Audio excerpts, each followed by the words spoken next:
There is a unique silence that belongs only to the deepest hours of the night. The world outside is asleep, the house is still, and yet you are completely, utterly awake. Your eyes are open in the darkness, staring at nothing.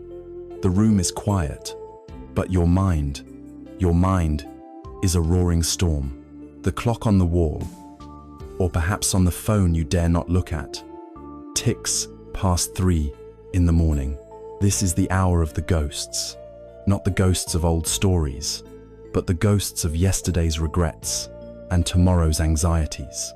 It is the time of the internal committee meeting, where every worry, every unfinished task, every fear is given a voice, and they all speak at once. This experience, this sleeplessness, is more than just a nuisance. It is a profound form of suffering, a modern epidemic of the spirit.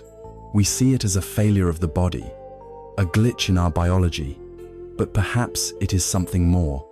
Perhaps it is a symptom of a deeper spiritual illness, born from the very fabric of our modern world.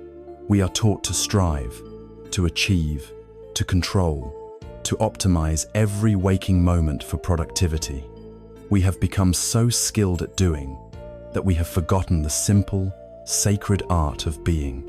Our minds have become like a stormy sea, churned by constant winds of stimulation, pressure, and fear, so turbulent that they can no longer reflect the calm, quiet truth of the stars above.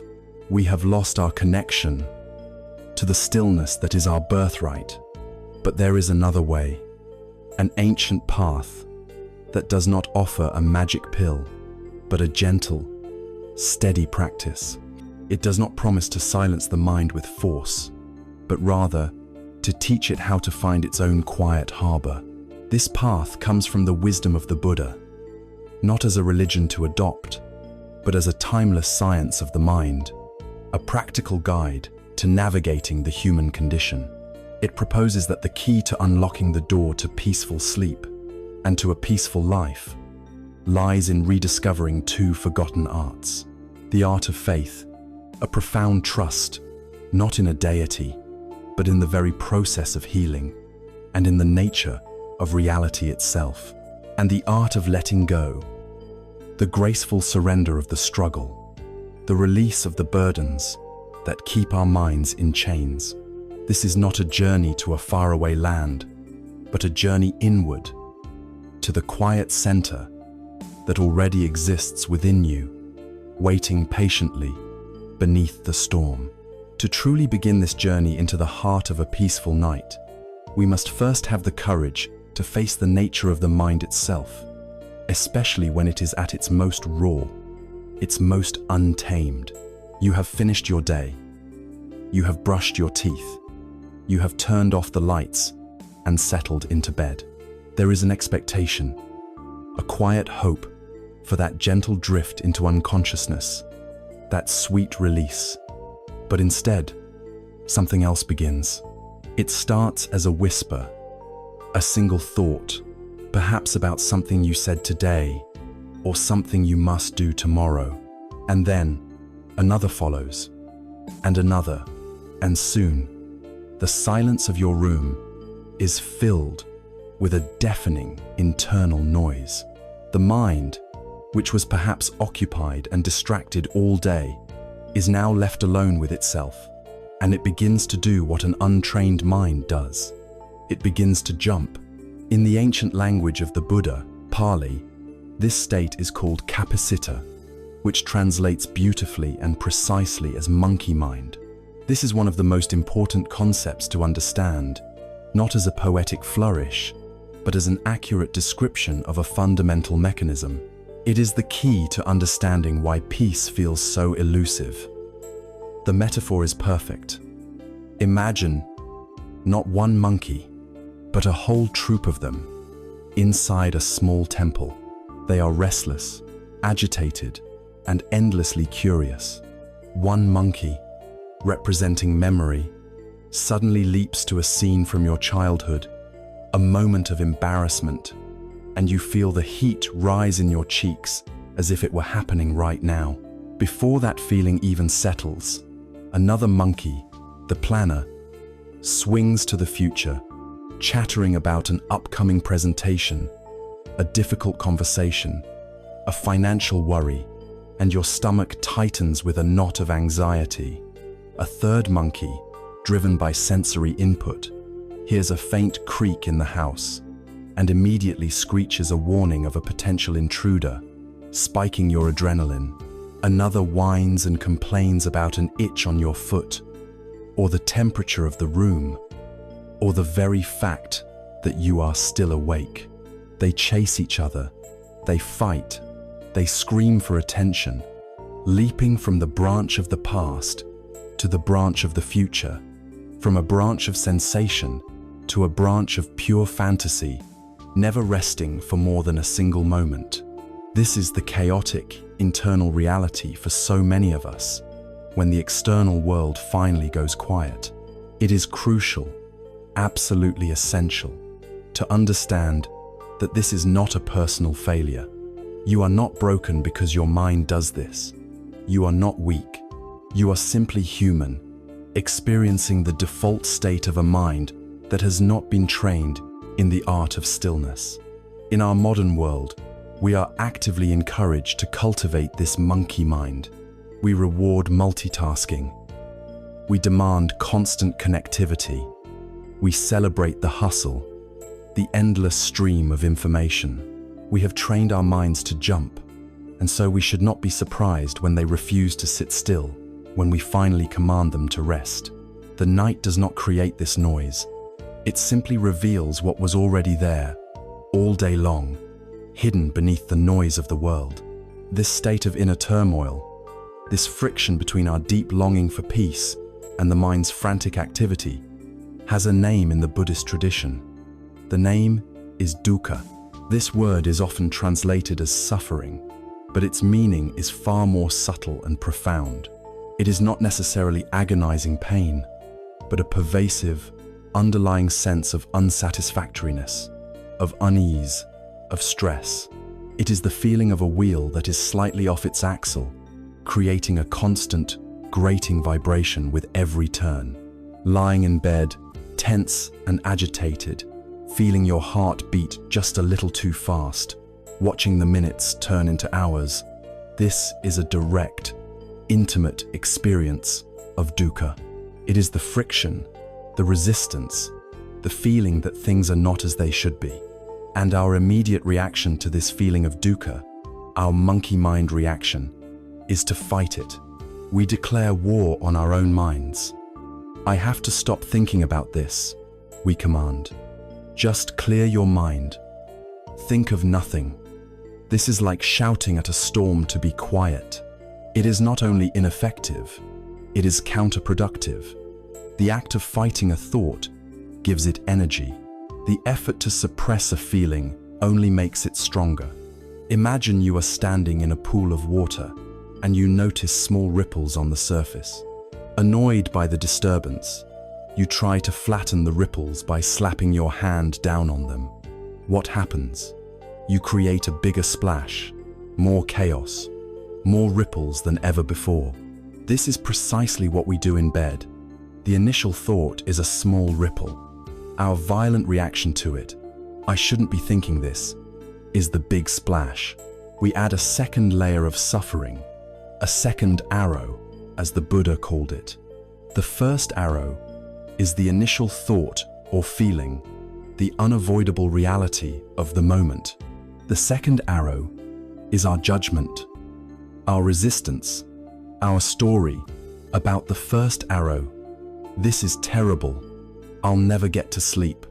Tomorrow will be ruined.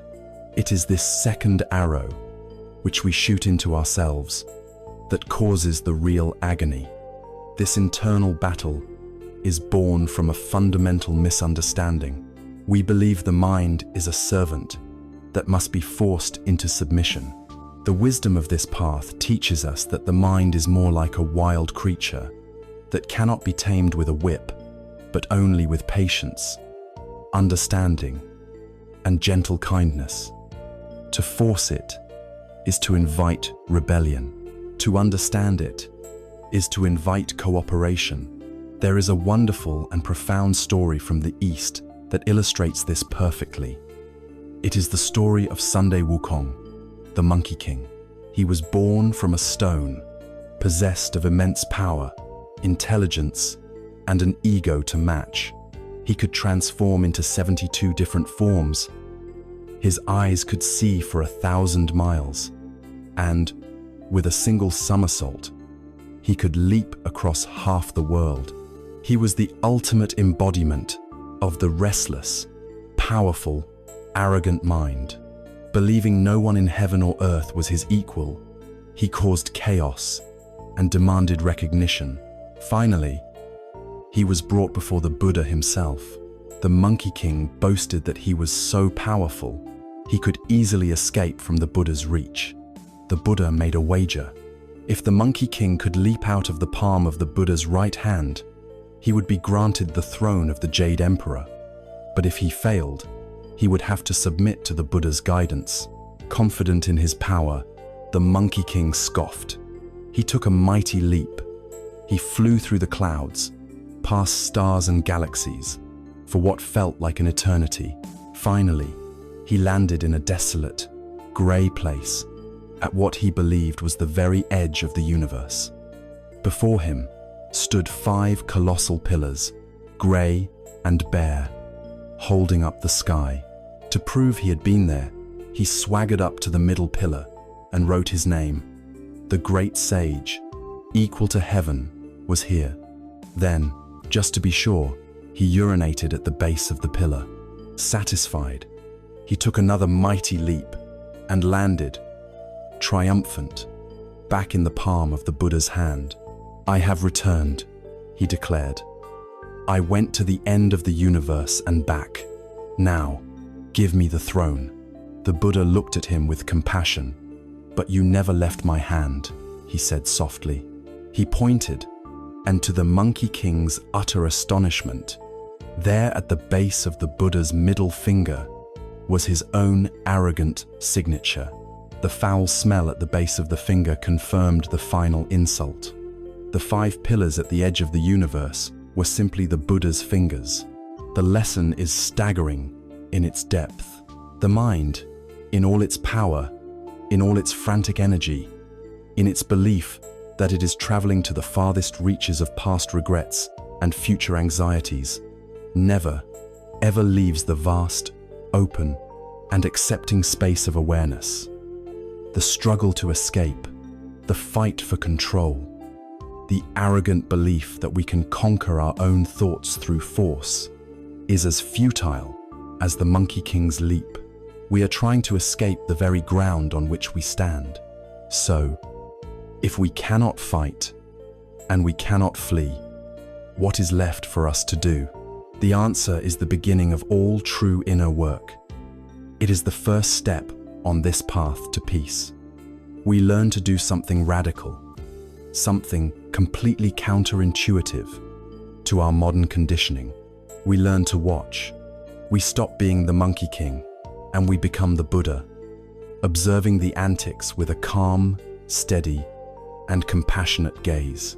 We sit on the bank of the river of our mind and we simply watch the leaves, the thoughts, float by. A leaf of worry appears on the current. We see it. We acknowledge it. Ah, there is worry. We do not jump into the churning water to grab it. We do not throw stones at it to sink it. We just watch, and we notice that, eventually, it floats out of sight. Another leaf, a memory, floats by. We see it. We let it go. We unhook ourselves from the content of the thoughts and instead become interested in the process of thinking itself. We are no longer the actor in the drama. We are the audience. This is the first taste of freedom. It is the beginning of developing a new relationship with your own mind, one not based on control and conflict, but on curiosity, acceptance, and a vast, spacious peace. Understanding this restless nature is the foundation. But to truly bring peace to this inner world, we must become more familiar with the specific characters the most disruptive monkeys in the troop. We need a map to identify these patterns of agitation, and this leads us directly to the 5 great thieves of our peace, the 5 great enemies of sleep, known in the ancient texts as the 5 hindrances. Having seen the general nature of the restless mind, the endless, chaotic leaping of the monkeys, we can now move from a general diagnosis to a specific one. The wisdom of this path is not vague. It is incredibly precise. It provides us with a detailed map of the internal landscape, pointing out the specific obstacles that block our path to peace. For thousands of years, observers of the mind have noticed that the chaos, while seemingly random, tends to fall into 5 distinct patterns. These are known as the 5 hindrances. To know them is to begin to disarm them. They are the 5 great thieves of your sleep, the 5 disruptive personalities of the most prominent monkeys in your troop. When you lie down at night, it is almost certain that one or more of these visitors will arrive at the door of your mind.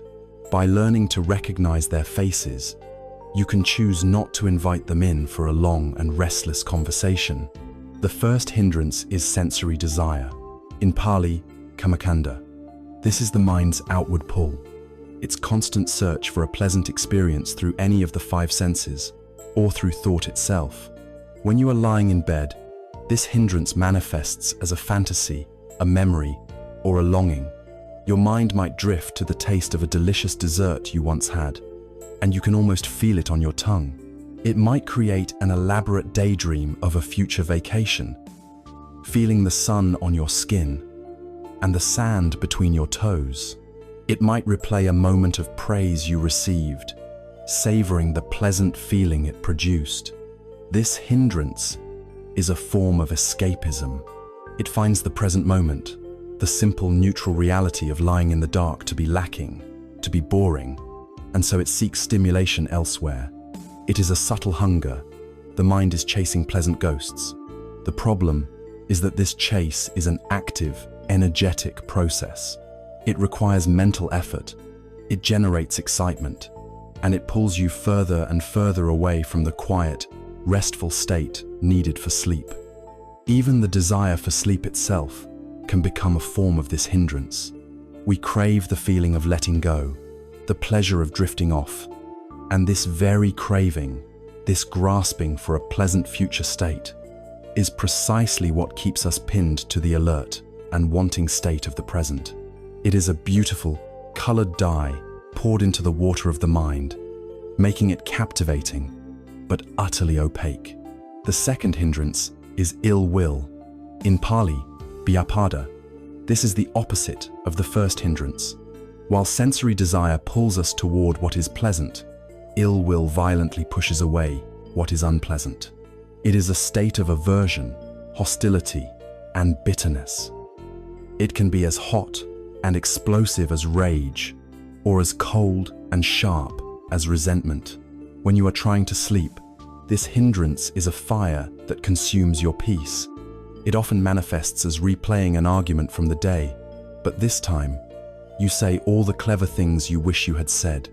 You feel the surge of righteousness, the heat of anger in your chest, or perhaps it is a simmering resentment toward a co-worker, a family member, or a politician, a continuous loop of blame and judgment. Crucially, this ill will is very often directed inward. It becomes a voice of harsh self-criticism. You idiot, why did you say that today? You're so weak, you can't even fall asleep. Your life is a mess. This inner critic is a relentless tormentor. Each of these thoughts, whether directed outward or inward, triggers a physiological stress response. The body is flooded with cortisol and adrenaline. Your muscles tense. Your heart rate increases. Your breathing becomes shallow. Your body is preparing for a fight. It is in a state of high alert. And in this state, sleep is not just difficult, it is biologically impossible. You cannot be at war and at peace at the same time. This hindrance is like boiling the water of the mind, making it turbulent and scalding.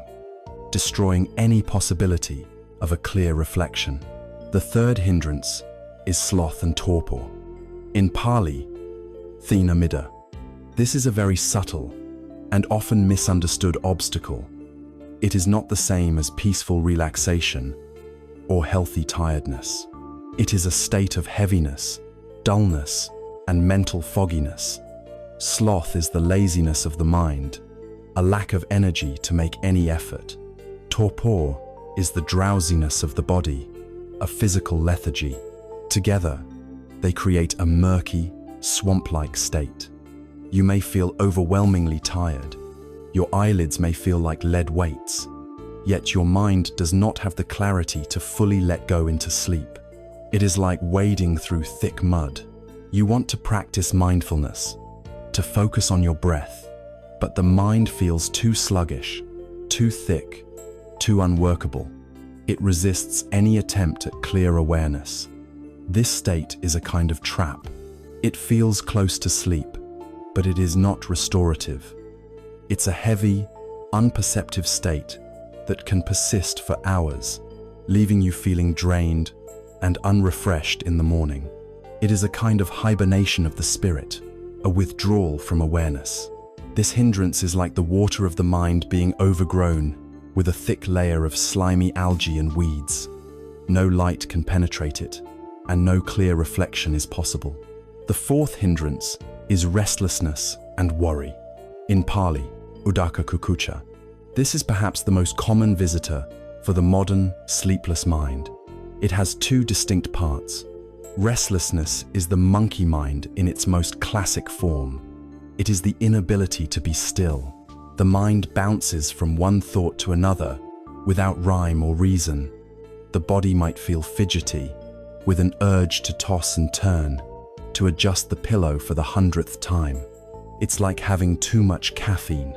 The mind feels like a shaken bottle of soda, full of fizzy, chaotic energy. There's no focus, just a constant, agitated flitting from topic to topic. The second part is worry, or regret. This is the mind caught in time travel. It travels to the past, filled with regret over things done or said. If only I had done that differently. I can't believe I made that mistake. It chews on the past like a dog with an old bone, endlessly. Or it travels to the future, filled with anxiety. What if I fail the presentation? What if I get sick? What if I never fall asleep and I'm a wreck tomorrow? This is the engine of catastrophizing, building elaborate, terrifying scenarios out of thin air. This entire hindrance is defined by its refusal to be in the present moment. It is the ultimate enemy of rest, because rest can only happen now. This hindrance is the wind, constantly whipping the surface of the mind's water, shattering any reflection into 1,000 agitated, unrecognizable pieces. The fifth and final hindrance is doubt. In Pali vicicca, this is the hindrance of uncertainty and indecision, and it is paralyzing. It undermines our confidence and our ability to commit to a course of action. In the quiet of the night, doubt whispers corrosive questions. Is this mindfulness practice really working? It doesn't feel like it. Am I doing it right? Maybe I'm breathing wrong. This will probably work for other people, for monks, but not for me. My mind is different. It's more difficult. It can also be a simple, practical indecision that becomes torturous. Should I stay in bed, or should I get up and read? If I get up, that means I'm giving up. If I stay, I'll just get more frustrated. The mind spins in circles, unable to land on a decision. It is frozen by analysis. This state of inner debate is incredibly draining. It creates a tension of its own, a state of suspended animation, where no peace can be found because the mind will not allow itself to settle. It is the weary traveler who arrives at a crossroads and simply stands there, tormented by indecision, ultimately going nowhere, and becoming exhausted by the very act of not choosing. This hindrance is like the water of the mind being filled with swirling mud and silt. You can't see the bottom. You can't see your reflection. Everything is murky, unclear, and untrustworthy. Imagine, now, a traveler who has walked a long, dusty road. All he wants is to see his own face, to understand his condition. He comes to a beautiful, still pool of water, a perfect mirror. But just as he leans over, someone pours a bucket of bright, beautiful dyes into it. The water is captivating, but he cannot see himself. This is sensory desire. Another person comes and builds a fire under the pool, and the water begins to boil and churn. He cannot see himself. This is ill will. Then, the pool becomes overgrown with thick, green slime, and the surface is opaque. He cannot see himself. This is sloth and torpor. A fierce wind then picks up, shattering the surface of the water into a million moving fragments. He cannot see himself. This is restlessness and worry. Finally, a careless foot kicks mud and dirt into the pool, making it cloudy and murky. He cannot see himself.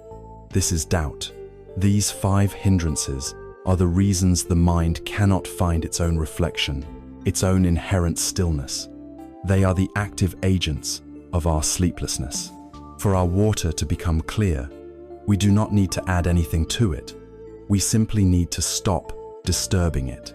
We need to allow the dyes to dissipate, the heat to cool, the weeds to be cleared, the wind to die down, and the mud to settle. The clarity, the peace, is the natural state. But as we observe these 5 patterns, a question may arise. Are they truly separate? Or are they fed by a common source? Are they merely the symptoms of a deeper habit? They are. These hindrances are the branches, but they all grow from a single, powerful root. This root is our profound, often unconscious, habit of clinging to things, of attaching ourselves to specific outcomes. And at night, the most powerful of these attachments is the demand that we must, at all costs, fall asleep. This leads us to the very heart of our nightly struggle, the paradox of trying. If the 5 hindrances are the disruptive monkeys that keep us awake, they are not self-sufficient creatures. They must be fed, and the food that gives them their strength, the nourishment that allows them to run wild through the temple of our mind, is a powerful and deeply ingrained habit. This habit is the very root of our nightly struggle. It is the deep, desperate attachment to a specific result. In Pali, this is called upadana, which means clinging or grasping. And at night, the object of our clinging is singular and absolute, the goal of falling asleep. Herein lies the central, maddening paradox of sleeplessness, a piece of wisdom that, once truly understood, can change everything. The more desperately you want to sleep, the more you try to make it happen, the more certain it is that sleep will remain a distant shore. Our modern world trains us for achievement. From our earliest days, we are taught that effort yields results. To solve a problem, you apply focus and willpower. To build a career, you work hard and strategically. To get in shape, you exert your body. We are masters of doing, of making, of forcing outcomes through sheer will. And this approach serves us well in many areas of life. So, when faced with the problem of being awake, we apply the only tool we know. We try to achieve sleep. We treat it like any other task on our to-do list. Item 1. Finish the report. Item 2. Pay the bills. Item 3. Fall asleep.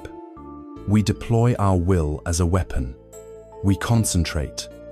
We strain. We command our mind to shut down. And in doing so, we create the very conditions that make sleep impossible. Sleep is not an act of achievement. It is an act of surrender. It is not something you do.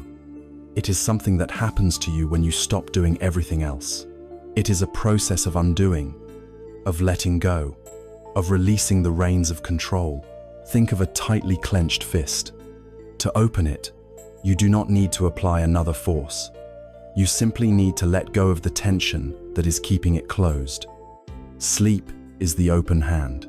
Our effort, our striving, our doing mind is the tension that keeps the fist clenched. Sleep is a shy visitor. It will only enter a house that is quiet and still. Our desperate attempts to drag it inside are like throwing a loud, frantic party to welcome a guest who values only silence. The very energy of our wanting is what scares it away. The moment we make sleep a goal, we inadvertently transform our bed from a sanctuary of rest into a stage for a performance. And with any performance comes the terror of failure. We create a silent internal critic, a scorekeeper who sits in the audience with a clipboard, judging our every move.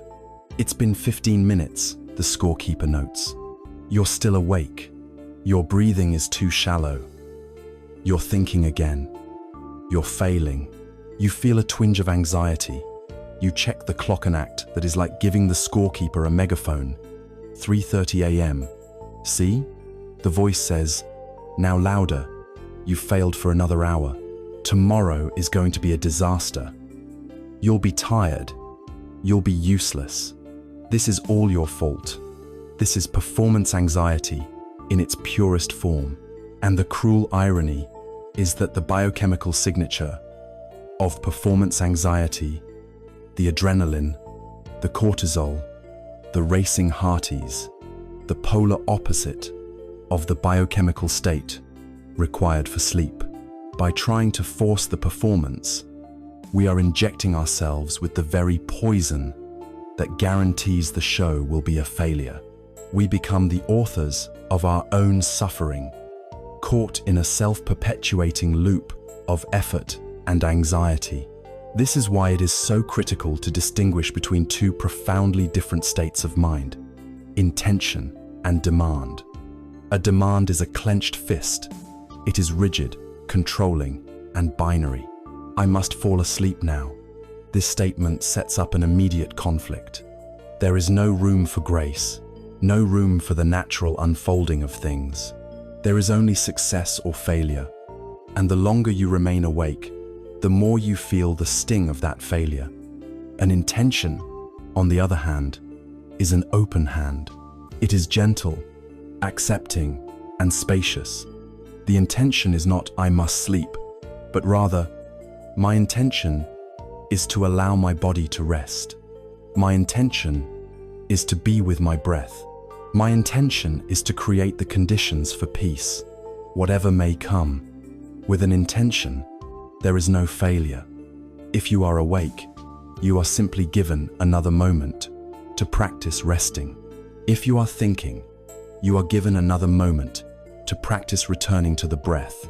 The focus shifts from the destination sleep to the process resting. This subtle shift in inner language is revolutionary.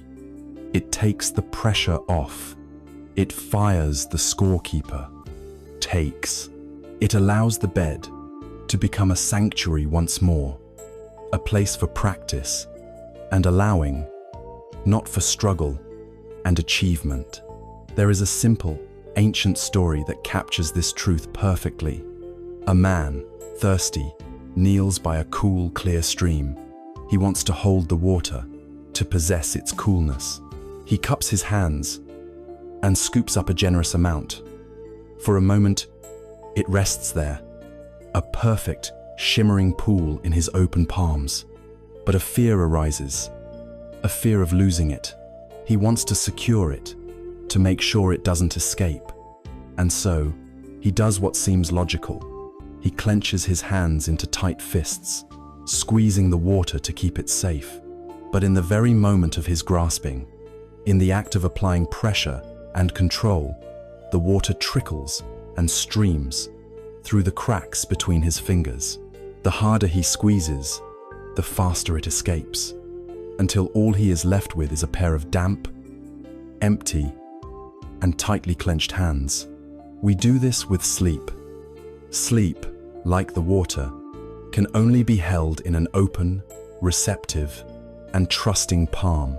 Peace can only rest in a mind that is not grasping. The moment we clench our mind, the moment we demand and control and try to force it, the very peace we seek slips through our fingers, leaving us with nothing but the tension of our own effort. Our clinging, our upadana, is the clenched fist. We are not just clinging to sleep itself, but to all the promises we believe it holds. We are clinging to the idea of having energy tomorrow. We are clinging to the idea of being productive and clear-headed. We are clinging to an identity of being a normal person who can sleep well. We are clinging to a desired future, and in doing so, we are strangling the present moment, the only moment where rest can actually occur. The practice, then, is to consciously, deliberately open the hand. It is to feel the tension of the demanding need to sleep and to soften around it. It is to notice the inner clenching and, with the out-breath, to gently release that grip. The practice is to change the goal. The new goal is not to fall asleep. The new goal is to see if you can be at peace with being awake for one more minute. And then, one more. Can you rest in wakefulness? Can you allow the body to be heavy and supported by the bed, even if the mind is still active? This shift is profound. It dissolves the battle. It removes the entire concept of failure.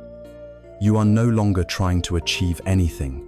You are simply resting, here, now, and in that space of non-striving, in that quiet field of allowing, the shy visitor, sleep, is finally able to approach, unthreatened by your desperate need.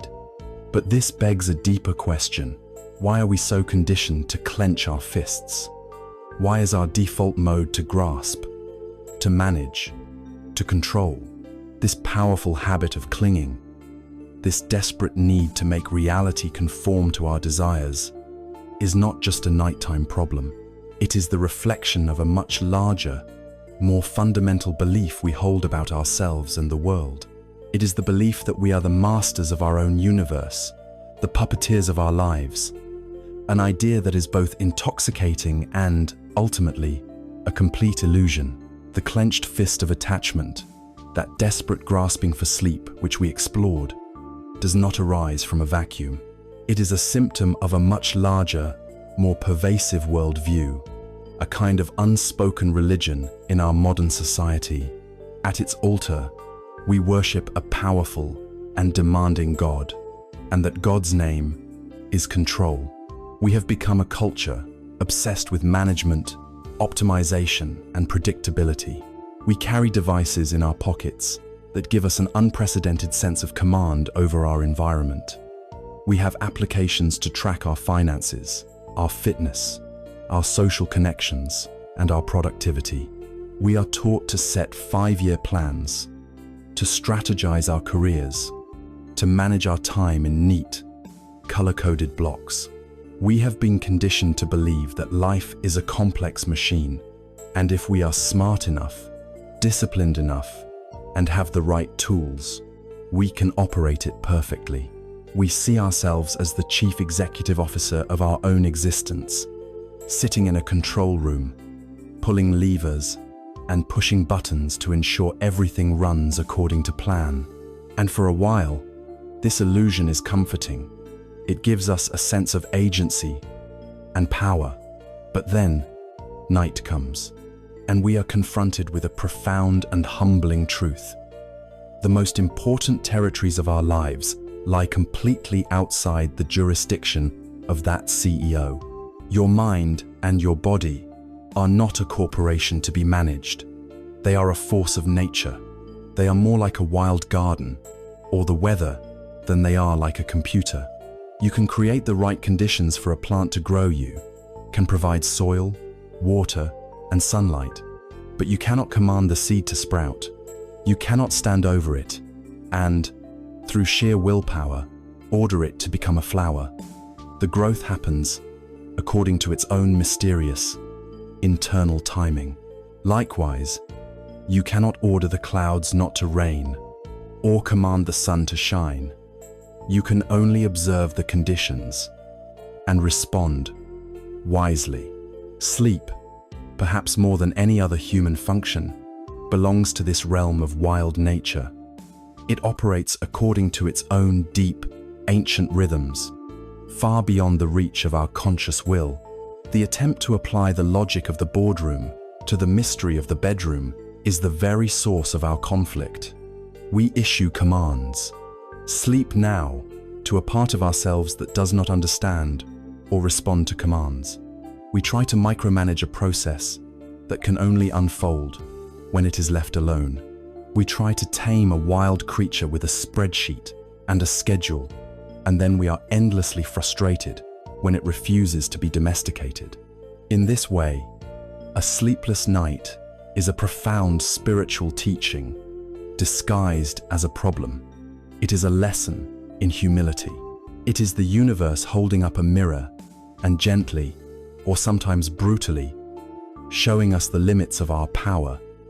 It is a direct, irrefutable experience that dismantles our cherished illusion of being in control. For the person who believes they are the master of their own ship, a sleepless night is the rogue wave that reminds them they are, in fact, adrift on a vast and unpredictable ocean. Our instinctive reaction to this loss of control is to fight even harder, to double down on our efforts. This is where we inflict upon ourselves the unnecessary suffering of the second arrow. The first arrow is the reality of the moment, which is often outside our control. The first arrow is the simple fact: the body is awake, a feeling of anxiety is present in the chest, a worrisome thought has appeared. These are like the weather.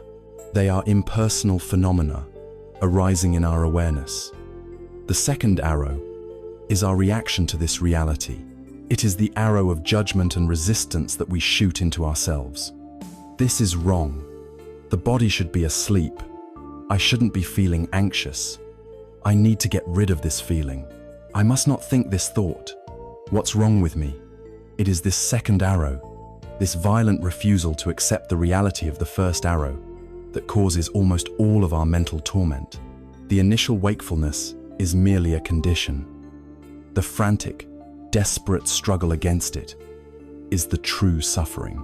Peace is found in the radical act of accepting the first arrow and choosing not to fire the second.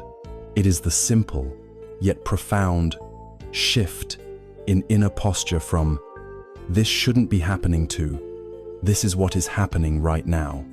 This is not passivity. It is a courageous and clear-seeing acceptance of reality. Okay, my heart is beating fast. Let it beat fast.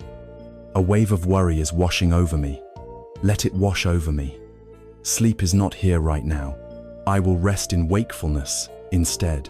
This acceptance doesn't necessarily make the unpleasant feelings go away immediately, but it stops feeding them with the fuel of our resistance. It stops the war, and only when the war is over can there be any possibility of peace. There is a powerful story that illustrates the utter futility of worldly control over the inner realm. It is the story of King Ajatashatru. He was a man who seemingly had absolute control. He commanded vast armies, lived in opulent palaces, and held the power of life and death over thousands of his subjects. He had achieved the pinnacle of worldly power by conspiring against and ultimately killing his own father, the good king Bimbisara. But after seizing the throne, he found that his inner world had become a living hell. He was plagued by unrelenting guilt, paranoia, and fear. He could not find a moment's peace. Every night, he would lie on his luxurious royal bed, surrounded by guards but he could not escape the inner demons that tormented him. Sleep was an impossibility. The man who controlled a kingdom could not control his own mind. Desperate, he sought out the most famous spiritual teachers of his day, but their philosophies offered him no solace.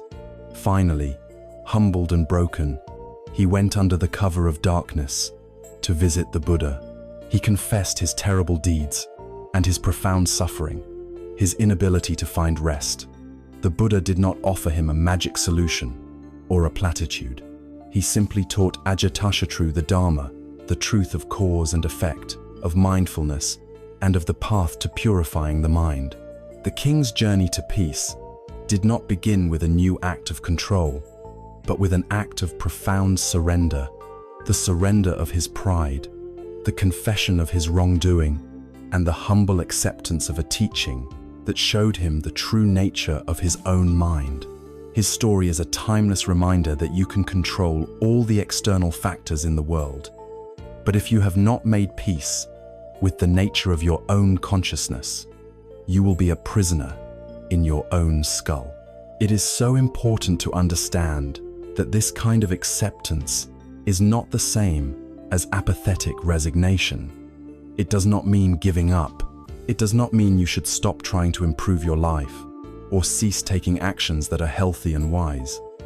It is an internal shift, not an abdication of external responsibility. By all means, create a peaceful bedroom environment, practice good sleep hygiene, seek help for underlying medical or psychological issues. You continue to do all the things that a wise gardener would do. You prepare the soil, you plant the seed, you provide water and sun. That is your responsibility. But acceptance means that after you have done these things, you let go of the result. You trust the process of nature. You do not dig up the seed every 10 minutes to see if it is growing. You allow it to be. Acceptance frees up the colossal amount of energy that we waste in fighting, in worrying, in resisting what is. That energy can then be used for healing, for resting, for being present. This grand and pervasive illusion that we are in control is the engine that drives our nightly clinging. And this engine primarily runs on one type of fuel: time. Our mind, believing it is the CEO of reality, is constantly trying to manage the two departments over which it has absolutely zero authority: the past and the future. It is a tireless time traveler, forever journeying back to yesterday to edit the unchangeable script, and rocketing forward to tomorrow to try and prevent every potential catastrophe. This desperate attempt to control what is gone and what has not yet come is precisely what empties the present moment of its power, its peace, and its potential for rest. It is the weight of these two phantom worlds, yesterday and tomorrow, that presses down on us in the dark. The grand illusion of control, the belief that we are the all-powerful CEOs of our lives, finds its most persistent and exhausting expression in our relationship with time. The mind, convinced of its managerial duties, appoints itself as the curator of the past and the strategist for the future. And so, when you lie down in the quiet darkness, you are not alone. You are visited by two relentless ghosts. The first is the ghost of yesterday. The second is the ghost of tomorrow. And you, caught between them, are never allowed to simply rest in the peaceful sanctuary of today. Your bed becomes a haunted house, and the present moment, the only place where sleep can be found, becomes an empty, uninhabited room. Let us first speak of the ghost of yesterday. This ghost is a master of rumination. Rumination is more than just remembering. It is the act of getting the mind's wheels stuck in the mud of the past. The mind singles out a momentous mistake you made at work, an awkward social interaction, a harsh word you spoke to a loved one, or a harsh word that was spoken to you, and it plays this moment on a loop, over and over again. It is like an internal court of law, where you are simultaneously the prosecutor, the defendant, the judge, and the jury. You endlessly re-examine the evidence. You cross-examine the witnesses. You deliver guilty verdict after guilty verdict upon yourself or upon others. The mind is convinced that this painful process is somehow useful. It whispers, "If I just think about this enough, I can understand it. I can solve it. I can ensure it never happens again." But this is a lie. This obsessive replaying does not solve anything. It is the mental equivalent of picking at a scab on a wound that is trying to heal. Each time you force yourself to relive the mistake, you reopen the wound. Each time you feel the sting of that old embarrassment or the heat of that old anger, you are re-injecting your body with the very same stress, chemicals, the cortisol, the adrenaline that were present during the original event. Your nervous system does not distinguish between a vividly imagined memory and a present moment reality. So, as you lie in bed, you are physically and emotionally putting your body through the stress of that past event again and again. You are not learning. You are simply re-traumatizing yourself. It is an act of profound self-violence, a cycle of suffering that drains your energy and makes the calm surrender of sleep completely impossible. The past is a country to which you can never return. You can only view it through the distorted lens of memory, and haunting its borders at night serves only to exhaust you in the present. Then there is the other visitor, the ghost of tomorrow. This ghost is a master of anxiety and worry. If the ruminating mind is a stuck record, the anxious mind is a relentless and terrifying movie director. It is a catastrophe simulator. It takes a tiny seed of uncertainty from the future and upcoming deadline, a doctor's appointment, a difficult conversation, a financial concern, and it cultivates this seed in the fertile soil of your fear until it grows into a monstrous tree of worst-case scenarios. Your mind creates vivid, detailed films of failure and disaster. You see yourself fumbling the presentation. You hear the doctor giving you bad news. You feel the sting of rejection. You experience the shame of financial ruin. This tendency has roots in our evolutionary survival. The brain has a built-in negativity bias. Our ancestors who worried about the rustle in the grass, who imagined the worst a lurking saber-toothed tiger, were more likely to survive than their carefree counterparts. But in our modern world, where most of our perceived threats are social and psychological rather than physical, this mechanism becomes profoundly maladaptive, especially at night. There are no tigers in your bedroom, but your mind, still running on its ancient software, creates phantom tigers out of your future worries. And just as with rumination, your body responds to these imagined threats as if they were real, right now.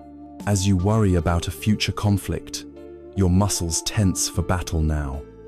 As you anticipate a future failure, your heart rate increases now.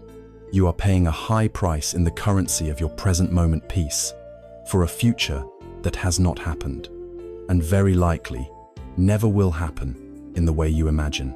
You are suffering in advance, sacrificing the potential for rest tonight for the fear of a phantom tomorrow. Caught between these two ghosts, between regret for the past and fear for the future, the present moment is squeezed into non-existence. And this is the ultimate tragedy, because rest, peace, calm, and sleep are qualities that belong only to the present moment. They are not historical artifacts, nor are they future possibilities. They can only be experienced now. You cannot sleep yesterday. You cannot sleep tomorrow. You can only fall asleep in this breath, in this moment. The mind's incessant time travel is the single greatest barrier to this possibility. The practice, then, is not to try and annihilate the past and future that is impossible, The practice is to become aware of where your mind has traveled and to gently, kindly, and repeatedly escort it back home to the now. There is a beautiful Zen story that perfectly illustrates this. Two monks, one senior and one junior, were on a long pilgrimage. Their vows were strict, and one of them was an injunction against touching a member of the opposite sex. As they walked, they came to a river where the current was swift. A young woman stood on the bank, beautiful but clearly frightened, unable to cross. The junior monk, rigid in his observance of the rules, averted his eyes and walked past her. The senior monk, however, paused. Without a word, he walked over to the young woman, lifted her into his arms, carried her across the turbulent water, and gently set her down on the other side. He then bowed slightly and continued on his way. The junior monk was utterly scandalized. He was seething with righteous indignation. He couldn't believe what he had seen. For the next several hours, as they walked in silence, he carried his anger. He rehearsed his speech. He built his case against the senior monk's transgression. He carried the weight of this event in his mind, growing heavier with every step. Finally, as they were nearing the monastery for the evening, he could stand it no longer. He burst out, "Brother, how could you have done that? You know we are forbidden from touching a woman, yet you took that one in your arms and carried her across the river. You have broken your vows." The senior monk stopped, looked at his agitated companion, and a gentle smile touched his lips. He said, "Brother, I set that woman down by the riverbank many hours ago. Why are you still carrying her?" This question echoes through the centuries, and it is a question for each of us tonight. What are you still carrying? What argument from last week have you carried into your bed? What mistake from last year are you still holding in your arms? What perceived slight? What old wound? What past event have you refused to set down by the riverbank? The weight of these mental burdens is what makes your heart and mind too heavy for the gentle buoyancy of sleep. The practice is to notice what you are carrying and to see if, just for this one breath, you can set it down. You acknowledge the thought, carrying the past stand. Then you gently guide your attention back home. Home to the feeling of the blanket on your skin. Home to the quiet hum in the room. Home to the simple, faithful rhythm of your own breath, rising and falling, right here, right now. With this, we have completed our diagnosis. We have seen that our sleeplessness is born from a restless mind, a mind agitated by the 5 hindrances. We have seen that these hindrances are fed by a deep-seated clinging, a desperate grasping for results. This clinging, in turn, is powered by the grand illusion that we are in control, an illusion that manifests as a constant, tormenting journey into the unreal worlds of yesterday and tomorrow. We have mapped the landscape of the problem. This, by itself, is a tremendous step. A clear diagnosis is the necessary prerequisite for any effective cure. And now, having looked unflinchingly at the causes of our dis-ease, we can turn our attention toward the medicine. We can begin to explore the path to healing, and the very first ingredient in any spiritual remedy, the foundation upon which the entire structure of peace is built, is a quality that directly soothes the doubtful, fearful, and restless mind. It is the gentle, strengthening, and quietly revolutionary power of faith. Having journeyed through the dark and tangled landscape of the restless mind, having mapped its territories of clinging and control, and having named the ghosts of yesterday and tomorrow, one might feel a certain weariness.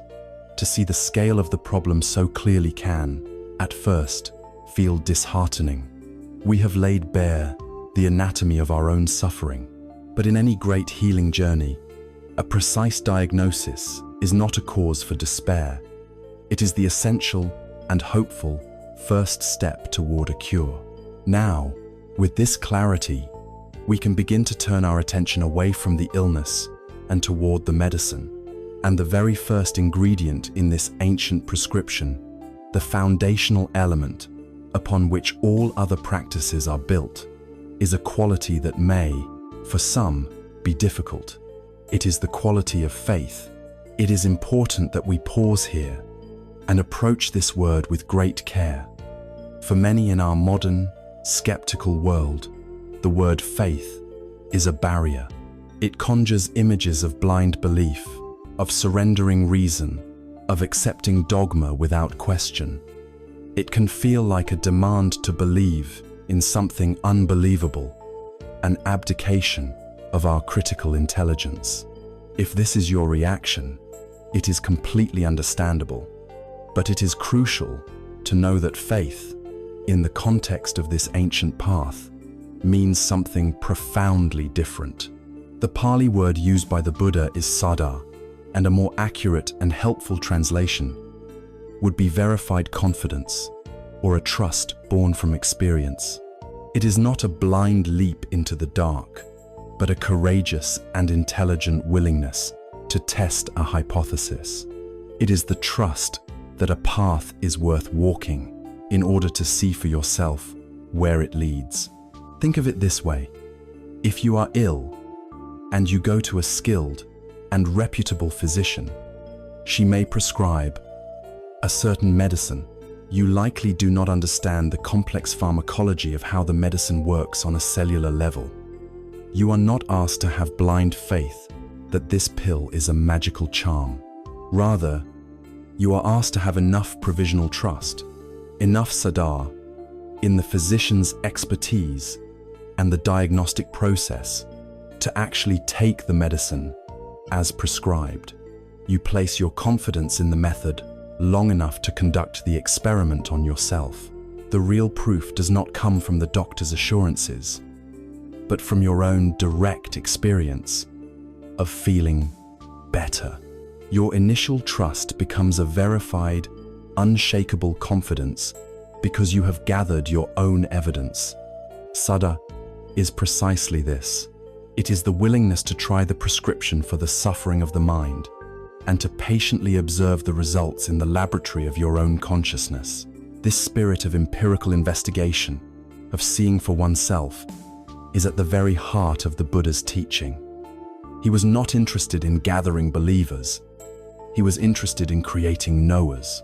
In a famous discourse known as the Kalama Sutta, he advised a group of questioning townspeople on this very topic. He said to them, "Do not go upon what has been acquired by repeated hearing, nor upon tradition, nor upon rumor, nor upon what is in a scripture, nor upon surmise, nor upon an axiom, nor upon specious reasoning, nor upon a bias towards a notion that has been pondered over, nor upon another's seeming ability, nor upon the consideration. The monk is our teacher. But when you yourselves know these things are unwholesome, these things are blameworthy, these things are censured by the wise, these things, when undertaken and put into effect, lead to harm and suffering, then you should abandon them. But when you yourselves know these things are wholesome, these things are not blameworthy, these things are praised by the wise, these things, when undertaken and put into effect, lead to welfare and happiness, then you should enter and abide in them. This is not the language of a dogmatic creed. It is the language of a scientist of the mind. It is an invitation to use your own life, your own sleepless nights, as the testing ground for these truths. Saddhā is the necessary starting capital for this experiment. It is the courage to suspend your disbelief long enough to sincerely engage with the practice. Without a small measure of this provisional trust, you will give up at the first sign of difficulty. You will say, "This isn't working," after 5 minutes, and you will never discover what lies beyond that initial resistance. Faith, therefore, is the gateway to direct knowledge. So, what are we asked to place our provisional trust in? The tradition points to three objects of confidence, known as the three jewels, or the Triratna. These are not idols for worship, but rather a practical and profound framework for cultivating the kind of faith that heals. They are the Buddha, the Dharma, and the Sangha. First, we place our confidence in the Buddha. This does not mean praying to a historical figure. It means trusting in the potential for awakening that the Buddha represents. The man, Siddhartha Gautama, was not a god. He was a human being, just like us. He was subject to confusion, to pain, and to suffering. But through his own extraordinary efforts, he found a way to be free from the tyranny of his own mind. He woke up. He is the ultimate proof of concept. His life demonstrates that it is possible for a human being to untangle the knots of greed, hatred, and delusion, and to live in a state of profound peace, wisdom, and compassion. Therefore, to take refuge in the Buddha is, on the deepest level, to take refuge in our own potential to awaken. It is to cultivate faith in what is sometimes called our Buddha nature. This is the radical and deeply comforting idea that beneath all the layers of our anxiety, our trauma, our conditioning, and our frantic monkey mind, there exists an immaculate, pristine core of awareness that is already peaceful, already wise, already whole. It is like the sun, which is always shining in the sky, even when it is completely obscured by thick, dark clouds. Our work is not to create the sun, but to have faith that it is there, and to patiently allow the clouds of our confusion to part. Faith in the Buddha is the faith that you are not fundamentally broken. You do not need to be fixed. You only need to be uncovered. It is the trust that freedom from the torment of a restless mind is not a fantasy, but the realist possibility of your human birth. Second, we place our confidence in the Dharma. This is a word with two interconnected meanings. The first meaning is Dharma, as the ultimate law of nature, the way things are. This is the law of cause and effect, that wholesome actions lead to happiness, and unwholesome actions lead to suffering. It is the truth of impermanence, that everything is in a constant state of flux.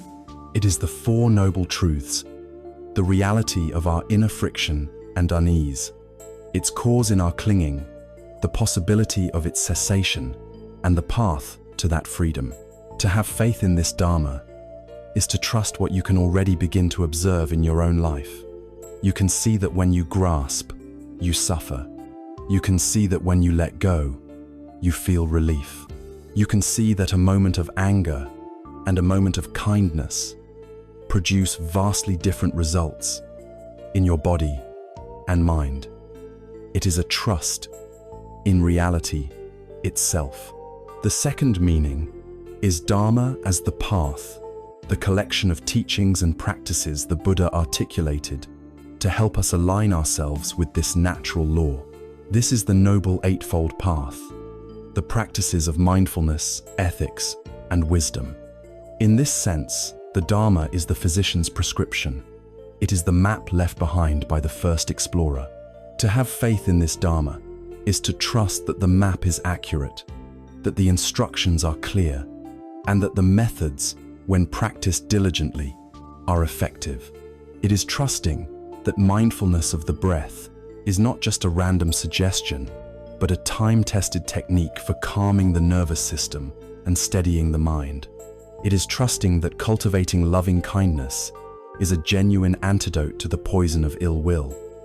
You are trusting the science, developed over thousands of years by the world's most dedicated inner explorers. Third, we place our confidence in the Sangha. Traditionally, this meant the community of monks and nuns, but in a broader, more contemporary sense, The Sangha is the community of all beings who are on this path with you. It is the friend who also meditates, the author of the book that inspires you, the teacher in a video, and even the silent community of listeners who are sharing this experience with you right now. Sleeplessness and anxiety are profoundly isolating. In the lonely hours of the night, it can feel like you are the only person in the world who is suffering in this way. To take refuge in the Sangha is to shatter this illusion of isolation. It is to have faith in the power of shared purpose and mutual support. It is the confidence that comes from knowing that you are not alone on this journey. Countless others have walked this very same path. They have faced the very same 5 hindrances. They have wrestled with the same paradox of trying and the same illusion of control. They have carried the same ghosts of yesterday and tomorrow, and they have found their way through. Their stories, their progress, and their wisdom light the way for us. It is the faith of a mountain climber struggling up a difficult pitch, who looks down and sees a whole line of climbers below, and looks up and sees the faint footprints of those who have gone before, leading toward the summit. This shared journey makes the path feel less daunting, more possible. It reminds us that this is not just a personal struggle, but a shared human pilgrimage toward peace. Perhaps no story illustrates the nature of Saddhā faith born from direct, painful, and transformative experience more powerfully than that of Kisa Gotami. She was a young woman in the Buddha's time, whose life was shattered by tragedy. Her only child, a beloved infant son, fell ill and died. Consumed by a grief so powerful it drove her to madness, she refused to accept his death. She picked up his small, lifeless body and wandered from house to house, desperately begging everyone she met for a medicine that could bring him back. Some mocked her, others pitied her, but no one could help her. Finally, a wise man, seeing her profound suffering, directed her to the one person he thought might have a cure. "Go to the Buddha," he said. "He is the great physician. He will have the medicine you seek." Clinging to this last shred of hope, Kisa Gotami ran to the grove where the Buddha was teaching, laid the body of her son at his feet, and pleaded with him for a miracle. The Buddha looked at her not with pity, but with a boundless and clear-seeing compassion. He did not offer her a sermon on impermanence. He did not dismiss her grief. He met her where she was. "There is only one medicine that can help your son," he said gently. "But to make it, I need a special ingredient. I need you to go into the village and bring me back a single mustard seed." Kisa Gotami's heart leaped with hope. A mustard seed? That was so easy. "But," the Buddha added, holding her gaze, "the mustard seed must come from a house where no one and no child, no spouse, no parent, no servanthas ever died." Certain she could accomplish this simple task, she went back into the village, her dead son still in her arms. She knocked on the first door. "The Buddha has sent me," she said. "I need a mustard seed to make a medicine that will save my son." "Of course," the kind woman at the door said, "I have plenty of mustard seeds." As the woman went to fetch them, Kisa Gotami remembered the Buddha's condition. "Wait," she asked. "Has anyone in this house ever died?" The woman's face fell. "Oh, my dear," she said sadly, "do not remind me of my deepest sorrow. My husband died just last year." Disappointed, Kisa Gotami went to the next house, and the next, and the next. At every single door, the story was the same. People were eager to help, but every family had been visited by death. One had lost a parent, another had lost a child, another, a beloved sibling. The phrase she heard again and again was, "The living are few, but the dead are many." As the sun began to set, she sat down by the side of the road. the truth of her quest finally dawning on her. She looked at the flickering lamps being lit in the houses across the village, and she realized they would soon be extinguished. Her personal, private, all-consuming grief began to dissolve into a vast, universal understanding.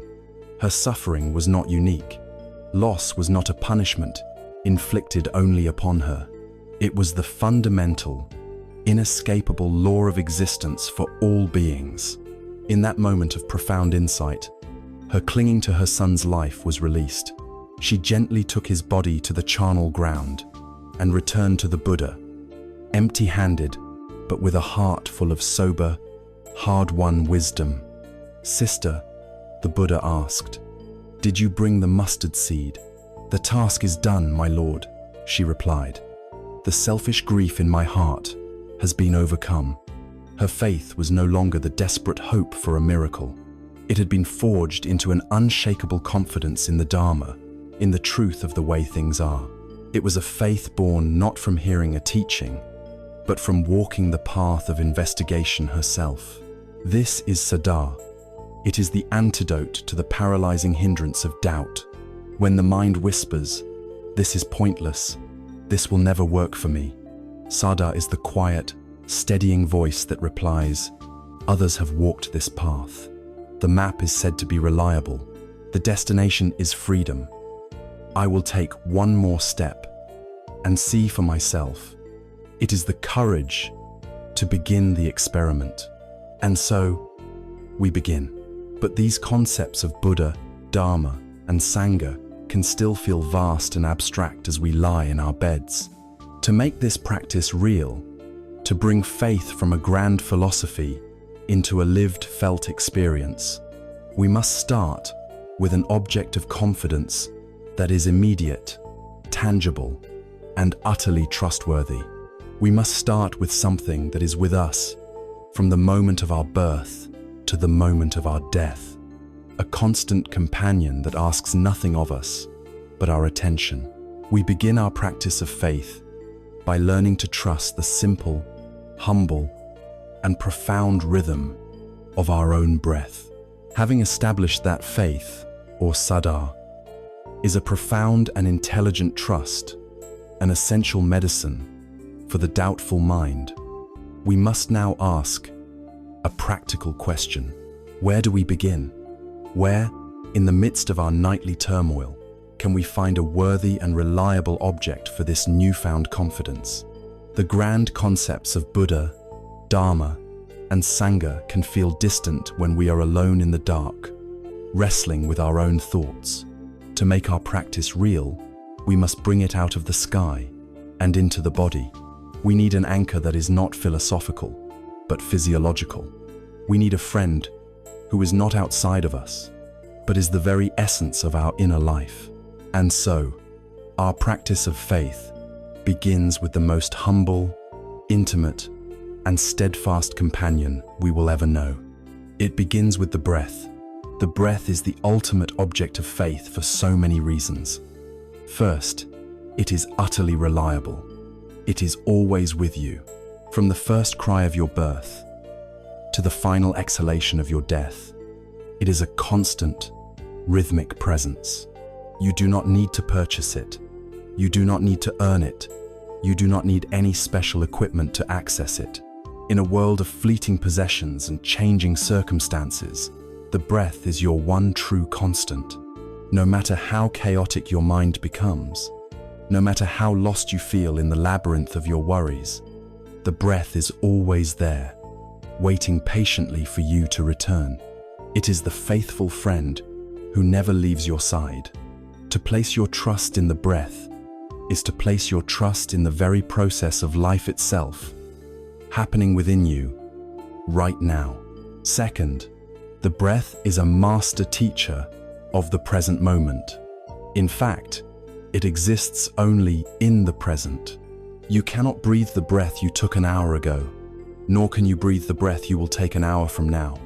To be conscious of your breathing is, by definition, to be present. It is a natural and effortless time machine that brings you back from the haunted realms of yesterday and the anxious landscapes of tomorrow. depositing you gently into the only time that is real, the here and now. When the mind is spinning with regrets about the past, a single conscious inhalation is an act of returning home. When the mind is racing with fears about the future, a single mindful exhalation is an act of liberation. It is the thread that leads you out of the maze of your own thinking and back into the simple, tangible reality of your own body, in this room, in this moment. Third, the breath is profoundly impartial and non-judgmental. It does not care about the content of your thoughts. It does not judge you for being anxious or praise you for being calm. It simply continues its quiet, steady rhythm, regardless of the drama unfolding in the theater of your mind. It is a neutral, stable ground in a world of shifting emotional states. Our thoughts and feelings are like the weather, unpredictable, sometimes stormy, sometimes calm. The breath is like the earth beneath the weather, always solid, always supportive, always there to return to.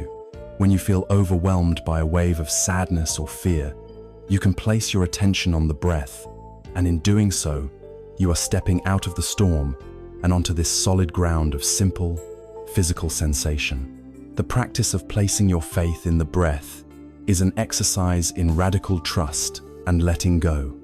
The key is to trust the natural wisdom of your own body.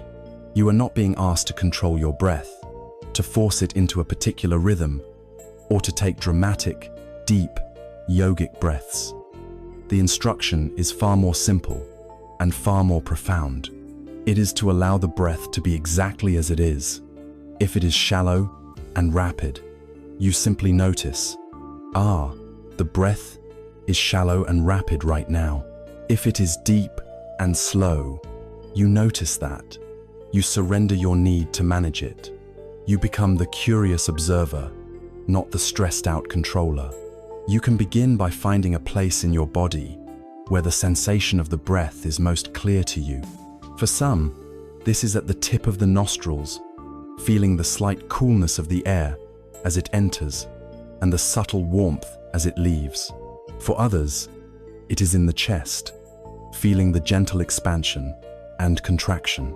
For many, especially when trying to rest, the most calming place is the abdomen, feeling the soft rise of the belly with the in-breath and the gentle fall with the out-breath. Choose one spot and let your attention rest there, as lightly as a butterfly on a flower. Then, you can add a simple, silent mental note. Breathing in, I know that I am breathing in. Breathing out, I know that I am breathing out. Or, even more simply, you can just note in, out, rising, falling. The mind, being what it is, will wander. This is not a failure. It is simply what minds do. The monkey will jump, a thought will arise, a memory will surface, a worry will beckon. The real practice, the true act of faith, happens in the moment you realize you have wandered. In that moment, you have a choice. You can scold yourself. There I go again. I can't even focus for 10 seconds. I'm terrible at this. This is the path of ill will and the second arrow. Or you can choose the path of faith. You can gently acknowledge where the mind went.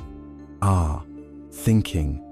And then, with the kindness you might show to a lost puppy, you gently guide your attention back to the sensation of the breath. Each time you do this, you are casting a vote of confidence. You are reinforcing the belief that the breath is a safe and worthy home for your attention. Each return is a small victory of peace over agitation, a quiet affirmation of trust. This practice is not merely a psychological trick, it is a profound physiological intervention.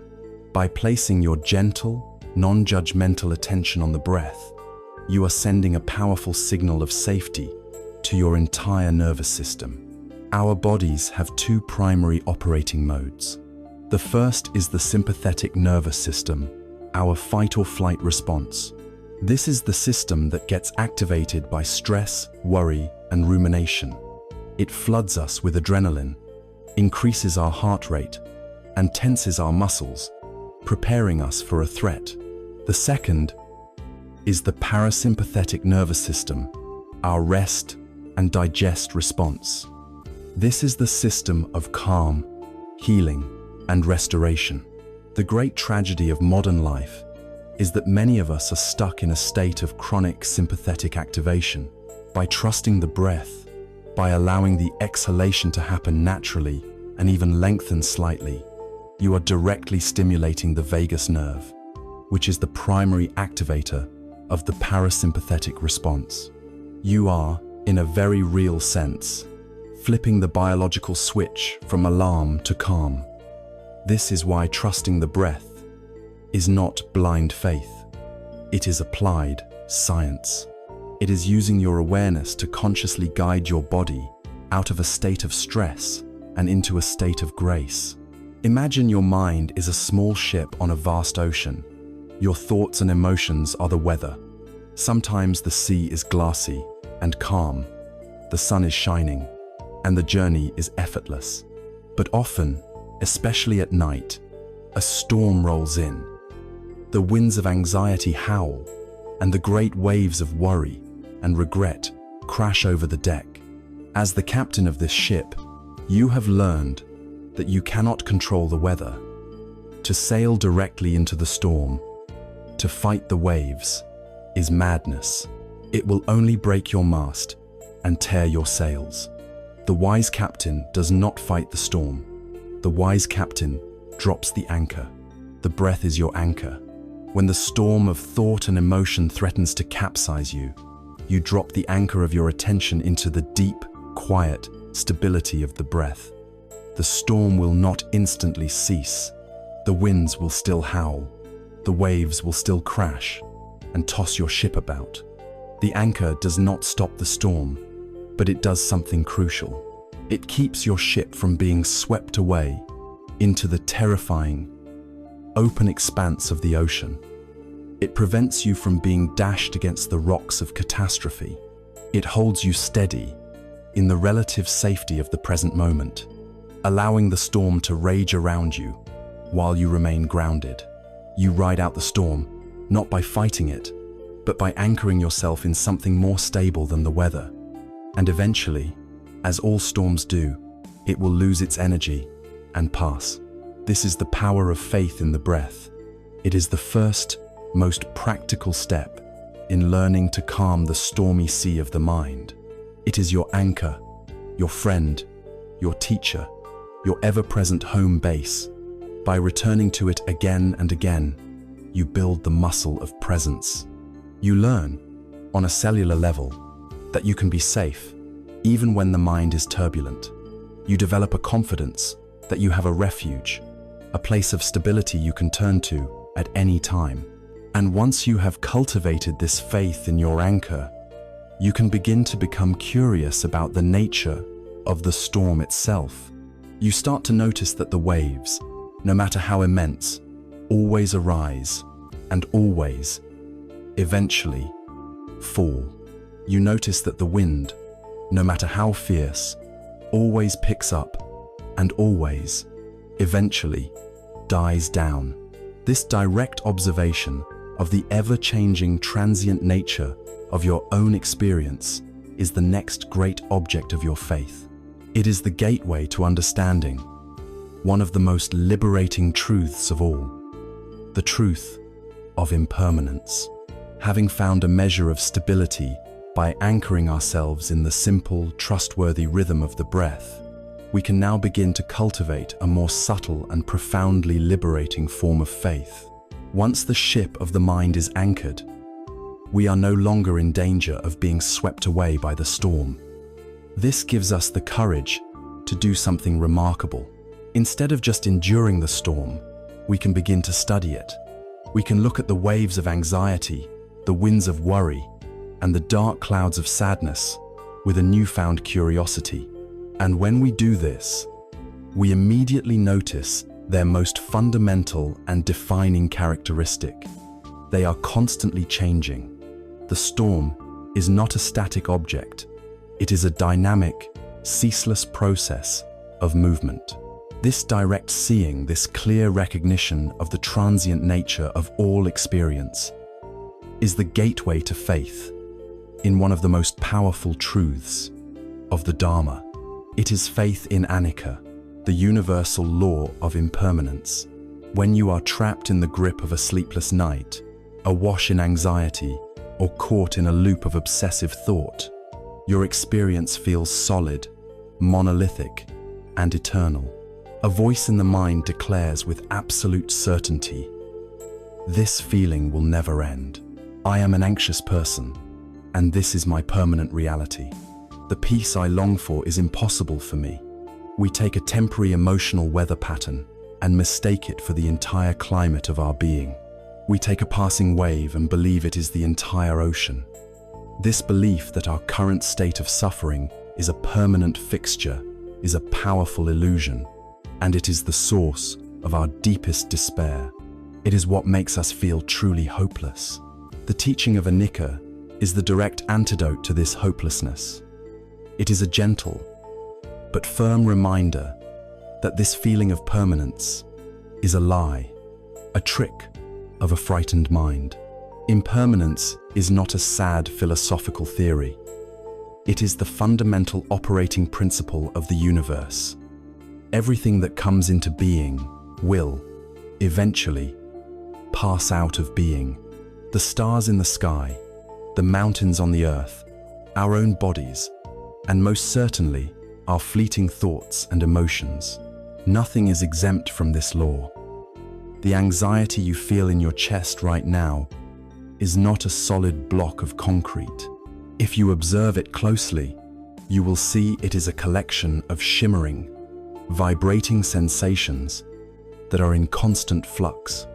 The tightness intensifies, and then it softens. The heat rises, and then it cools.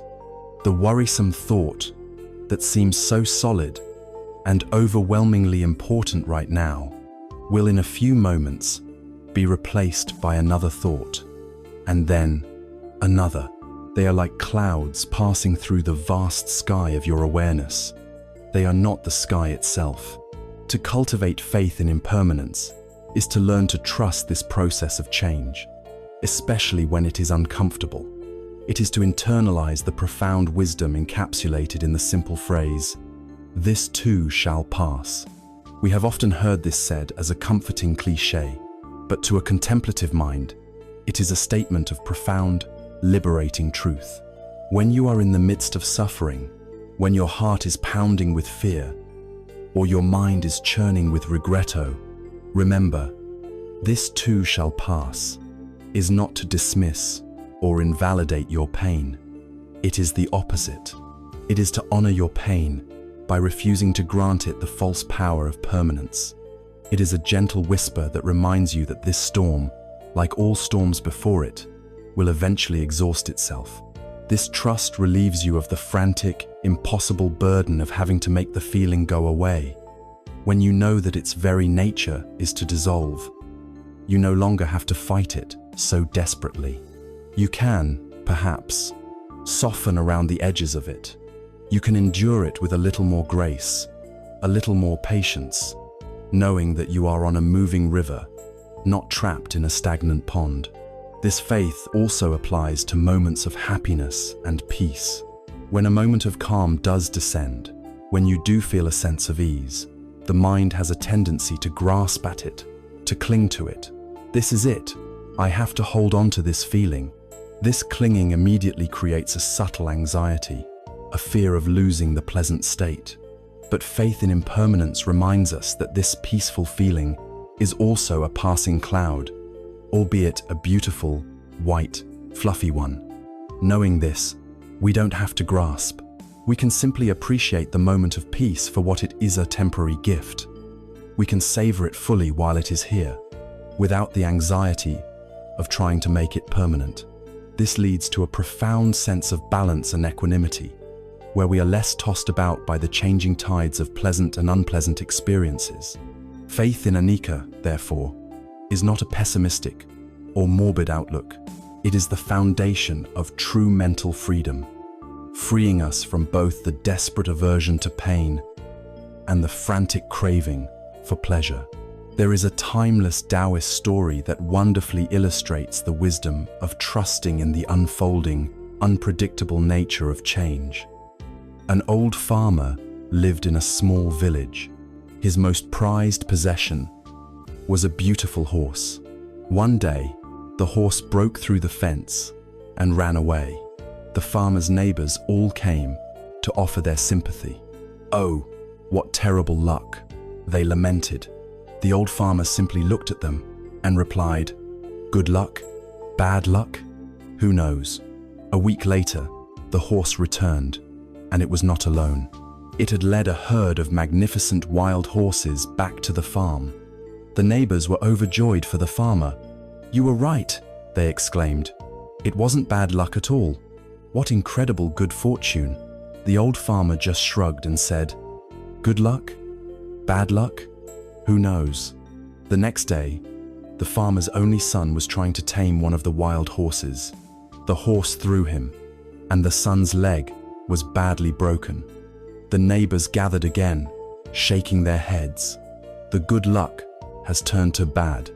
This is a true tragedy," they said.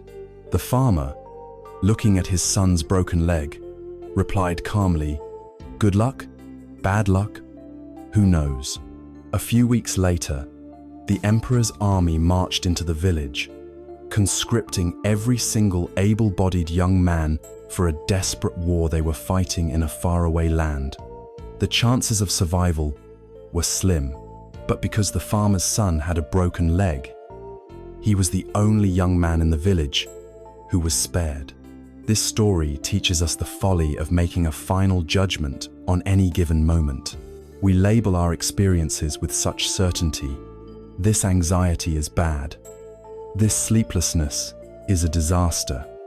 But we see only a tiny fragment of a much larger, unfolding process. The bad luck of a restless night might be the very catalyst that leads you to explore this path of wisdom. A journey that could ultimately bring you a depth of peace you never imagined possible, becoming the greatest good luck of your life. Faith in impermanence is the humility to look at your present discomfort and say, "This is here now. It feels unpleasant, but who knows what it is? Really, who knows what it will become?" It stops you from solidifying a difficult moment into a permanent identity of suffering. The practice of cultivating this faith can be very simple. As you lie in your bed, anchored by the gentle rhythm of your breath, you can become a quiet scientist of change. Widen your awareness beyond the breath and just notice. Notice how a sound appears in your awareness. The distant siren, the hum of the refrigerator. Notice how it has a beginning, a middle, and an end. It arises, it lingers, and it fades away, all by itself. Notice the same with physical sensations. An itch appears on your arm. It feels demanding, but if you just watch it with patient awareness, without scratching, you will notice that it, too, changes. It may intensify, it may move, it may transform into a tingle, and it may simply dissolve. Most importantly, watch your thoughts. A thought appears, seemingly solid and all-important. It holds your attention, and then, like a cloud, it drifts away, replaced by another. Every one of these observations is a direct, personal confirmation of anicca. Each one builds your verified confidence that nothing is static, nothing is permanent. We have now learned to trust the anchor of the breath, which holds us steady in the present moment. And by being present, we are learning to trust the ever-changing nature of the sea itself, the law of impermanence. We see that all the phenomena on the surface of our awareness, all the thoughts, feelings, and sensations are in constant motion. They arise and they pass away. But this deep seeing naturally gives rise to a new question. If everything on the surface is changing, Is there anything that is still? If the waves are in constant motion, is there a quiet, deep part of the ocean that is never touched by the storm? This inquiry turns our attention from the passing phenomena to the silent awareness that witnesses them. It leads us to search for the sun that shines, steady and unchanging, behind the fleeting clouds. And this leads us to our next object of faith, the profound, inherent, and unshakable potential for peace that lies at the very core of our being. Having learned to trust our anchor, breathand, to trust the nature of the sea impermanence, we can now turn our faith toward the most profound and intimate object of all. We have seen that the waves on the surface of the mind are constantly rising and falling. We have seen that the storms of emotion are always in flux. But this leads to a vital question. Is there anything that remains? Is there a vast, quiet depth of the ocean that is never disturbed by the turmoil on the surface? The answer offered by the great wisdom traditions is a resounding yes.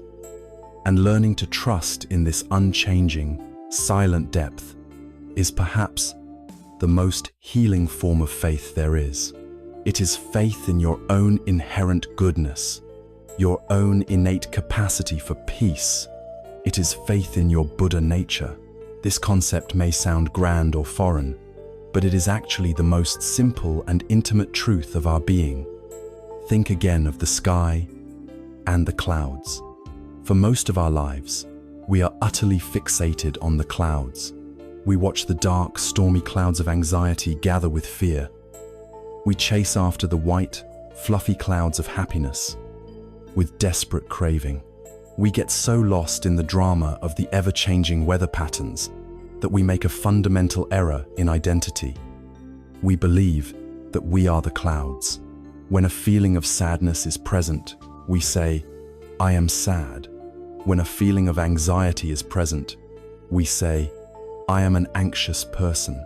We identify ourselves completely with these fleeting mental and emotional states. Faith in your Buddha nature is the radical act of shifting your identification from the clouds to the sky.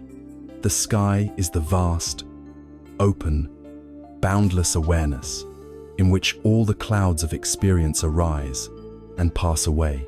The sky is never harmed by the most violent storm. It is never stained by the darkest cloud. It is never burned by the lightning.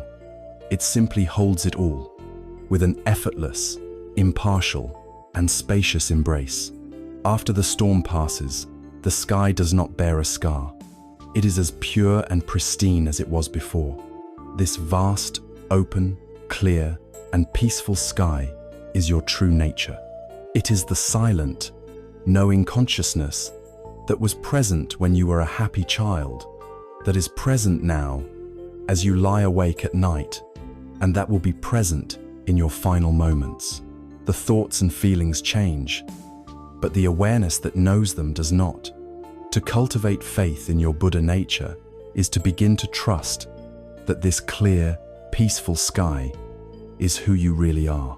Your anxiety, your sadness, your restlessness, they are just weather patterns passing through the vastness of your being.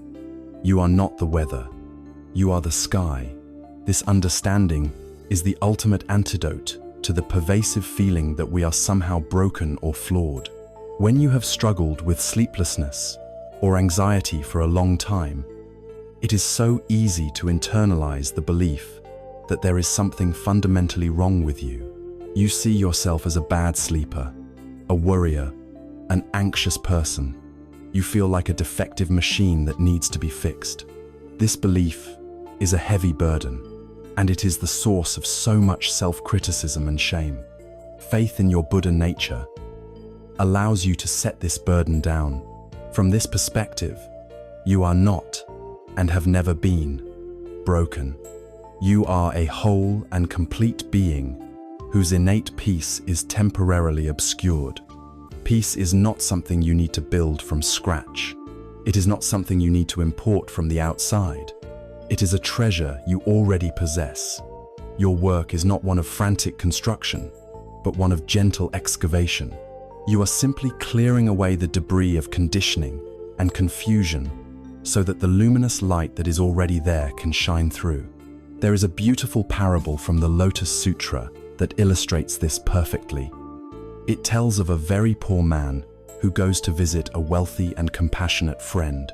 The friend hosts him for a wonderful meal, and as the poor man dozes off, the wealthy friend decides to give him a priceless gift. He takes a flawless, magnificent jewel and carefully sews it into the inner lining of the poor man's tattered coat.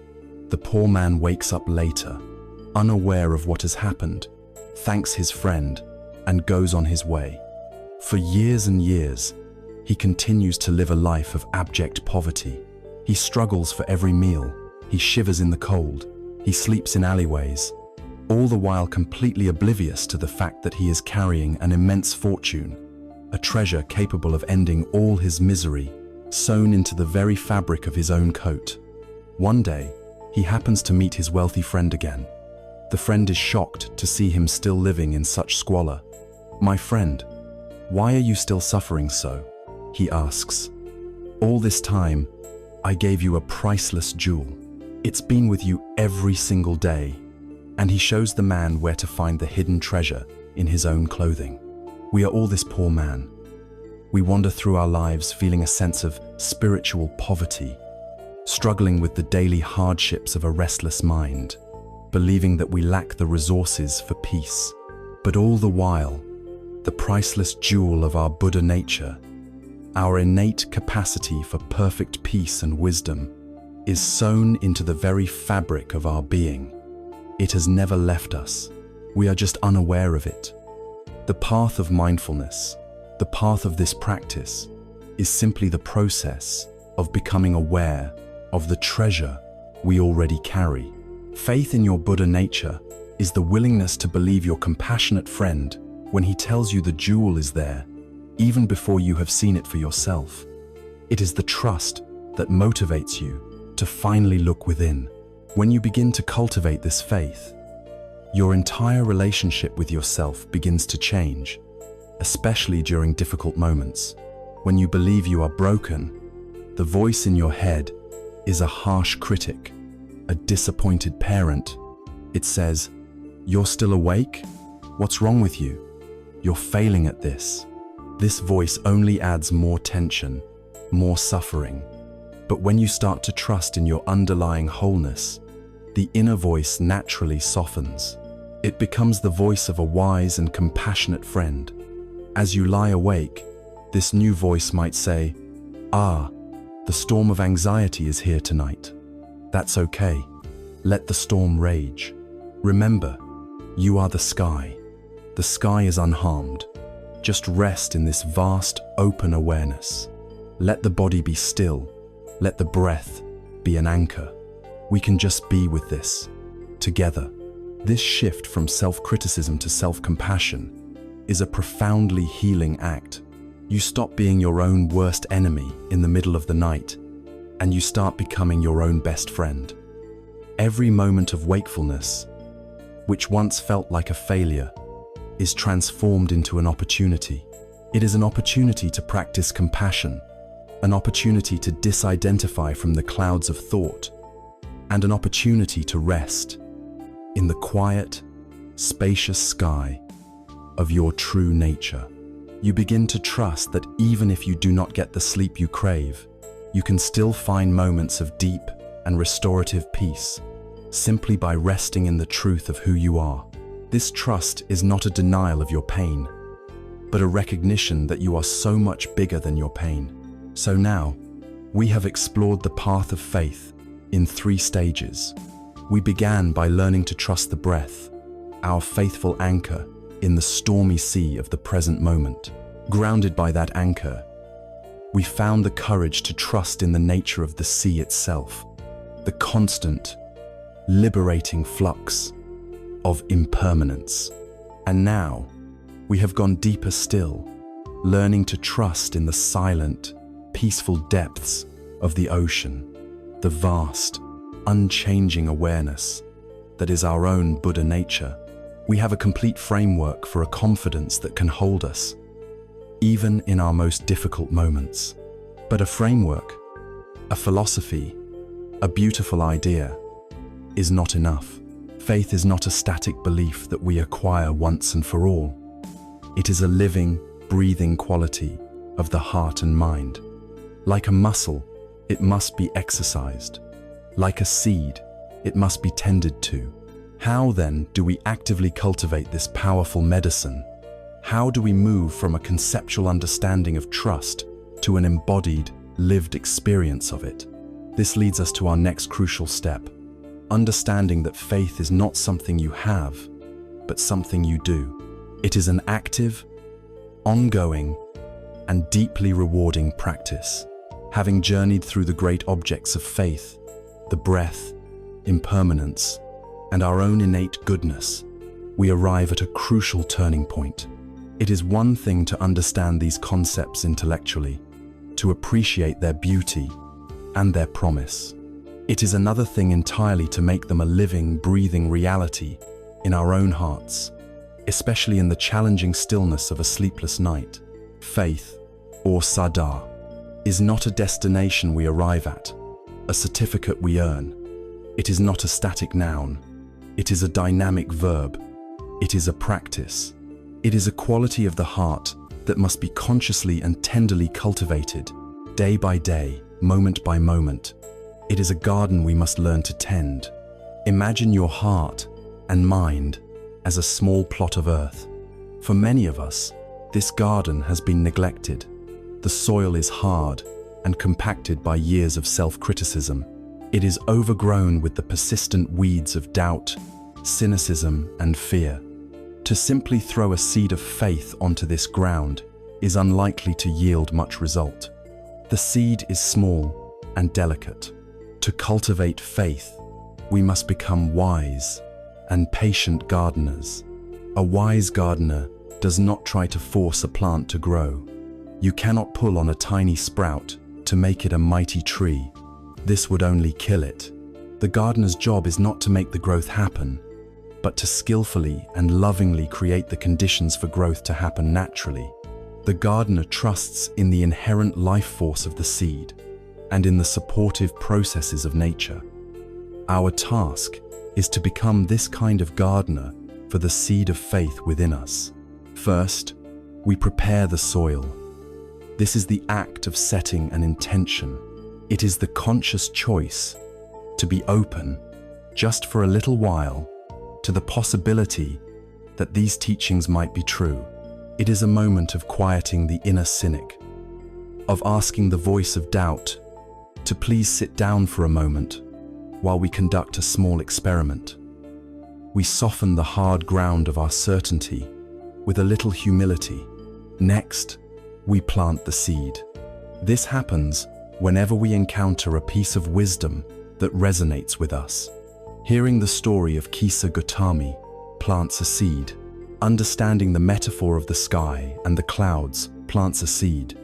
The idea that the breath is a trustworthy anchor plants a seed. But a seed left on the surface will not take root. It must be watered. Watering the seed of faith is the practice of gentle, consistent, mindful attention.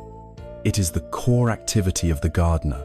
And this is where we move from theory into the simple, practical work of building our verified confidence. Faith is not built on grand, dramatic experiences. It is built on small, repeated, verifiable proofs. So, we must become gentle scientists of our own experience, conducting small, low-stakes experiments to gather our own data. For example, you can conduct an experiment in trusting the breath. As you lie in bed, you might say to yourself, for the next 10 breaths, I will conduct an experiment. The hypothesis is that gently resting my attention on the sensation of my breathing will be more peaceful than being lost in thought. I am not looking for a miracle. I am just observing. You place your attention on the rise and fall of your abdomen. The mind wanders after 3 breaths. You notice this, and without judgment, you gently guide it back. This return is the act of watering. At the end of 10 breaths, you might notice a very subtle shift, a 1% decrease in your agitation. That is your data. That is a verifiable proof. However small, the seed has received a drop of water. Or you can conduct an experiment in trusting impermanence. The next time a wave of anxiety washes over you, instead of immediately resisting it, you can try something new. You can anchor yourself in the breath and then whisper to your own heart. The teaching says, "This is impermanent. Let me test this. I will watch this feeling with curiosity, as a scientist would. I will see if it stays exactly the same, or if it changes." You observe the tightness in your chest. You notice it morphs into a tingling sensation. You notice the catastrophic thought associated with it fades and is replaced by a memory of lunch. You have just proven, in your own direct experience, that the feeling is not a solid block. It is a shifting, changing process. You have gathered more data. You have watered the seed again. Alongside watering, a wise gardener knows the importance of sunlight. The sunlight in our inner garden is the warmth of self-compassion. But just as important is the practice of savoring, of deliberately noticing moments of goodness. Our brains have a negativity bias.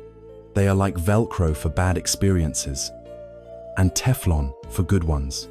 We must consciously counteract this. During your day, you might experience a brief moment of peace, a beautiful sunset, a kind word from a stranger. The practice is to pause for just a few seconds and let that feeling sink in. Savor it, acknowledge it. This is a moment of ease. This is what calm feels like. It is possible. When you do this, you are providing rich fertilizer for the seed of faith. You are building a library of positive, memorable experiences that you can draw upon during difficult times. When the mind says, "Peace is impossible," you will have a growing body of evidence, a catalogue of memories that can gently reply, "No, I know it is possible. I have felt it." As you continue this gentle work, the seed begins to sprout. At first, it is a very fragile shoot. The weeds of doubt will still arise. "This is a fluke," the inner cynic will say. "This isn't real change." The gardener's job is not to panic, but to continue the patient work of weeding. You see the doubtful thought. You acknowledge it without giving it undue energy. The weed of doubt, and you gently return to your practice of watering and providing sun. You trust the process. This is the cultivation of faith. It is not about forcing yourself to believe anything. It is about creating the conditions for a natural, organic process of growth to unfold. It is the accumulation of small, undeniable moments of direct seeing. It is the slow and steady transformation of intellectual understanding into embodied wisdom. As we patiently and kindly tend to our inner garden, something remarkable happens. The tiny seed of faith, which we began with, starts to grow. Its roots push deeper and deeper into the soil of our being. The roots are our verified confidence in the breath, in impermanence, in our own fundamental goodness. The trunk grows strong and sturdy, capable of withstanding the winds of life's challenges. The branches and leaves spread out, creating a canopy of peace and compassion in our hearts. We have cultivated a tree of faith. A tree with shallow roots can be toppled by the first strong gust of wind, but a tree with a deep and intricate root system is resilient. It can bend and sway in the most ferocious storm without breaking. When our faith is deeply rooted in our own direct experience, we are no longer terrified of the inevitable storms of life. The anxiety may still come, the sadness may still visit, the sleepless nights may still happen, but we are no longer capsized by them. We have a deep inner stability, a trust that we can weather the storm because we are connected to something deeper than the passing weather. And this newfound stability, this deep-rooted confidence in the nature of things and in our own capacity for peace, empowers us to do the most courageous and liberating act of all. It gives us the strength to finally, truly, open our clenched fist. It allows us to move beyond the internal state of faith and into the dynamic, freeing action that is born from it. Having built the foundation of trust, we are now ready to engage in the great art of surrender. We are ready to learn how to let go, with the roots of faith growing deep within us, providing a newfound stability and trust. A remarkable possibility begins to emerge. A tree with strong roots does not fear the wind. It has learned to yield, to bend, to dance with the forces of nature rather than rigidly opposing them. In the same way, a mind grounded in faith no longer needs to meet every internal storm with brittle resistance. It gains the strength and the wisdom for a new kind of response. This response is the fruit that grows from the tree of faith. It is the courageous, liberating, and profoundly misunderstood art of surrender. Let us be very clear from the outset. For this word, surrender, is heavy with baggage. In our culture, it is often seen as a synonym for defeat. It conjures images of failure, of weakness, of giving up, of waving a white flag in the face of an enemy. It implies losing a battle. But in the inner world, in the context of spiritual practice, surrender is the most powerful and intelligent action one can take. It is not an act of weakness, but one of supreme strength. It is not an admission of defeat, but a declaration of wisdom. It is the decision to stop fighting a war that can never be won, a war that is being waged entirely within ourselves. To understand this, we must first look closely at the nature of this inner war. Every sleepless night, a battle rages within you. On one side of the battlefield is the raw, unadorned reality of the present moment. The reality is, my body is awake. There are feelings of anxiety in my chest. My mind is producing a cascade of thoughts. This is the army of what is.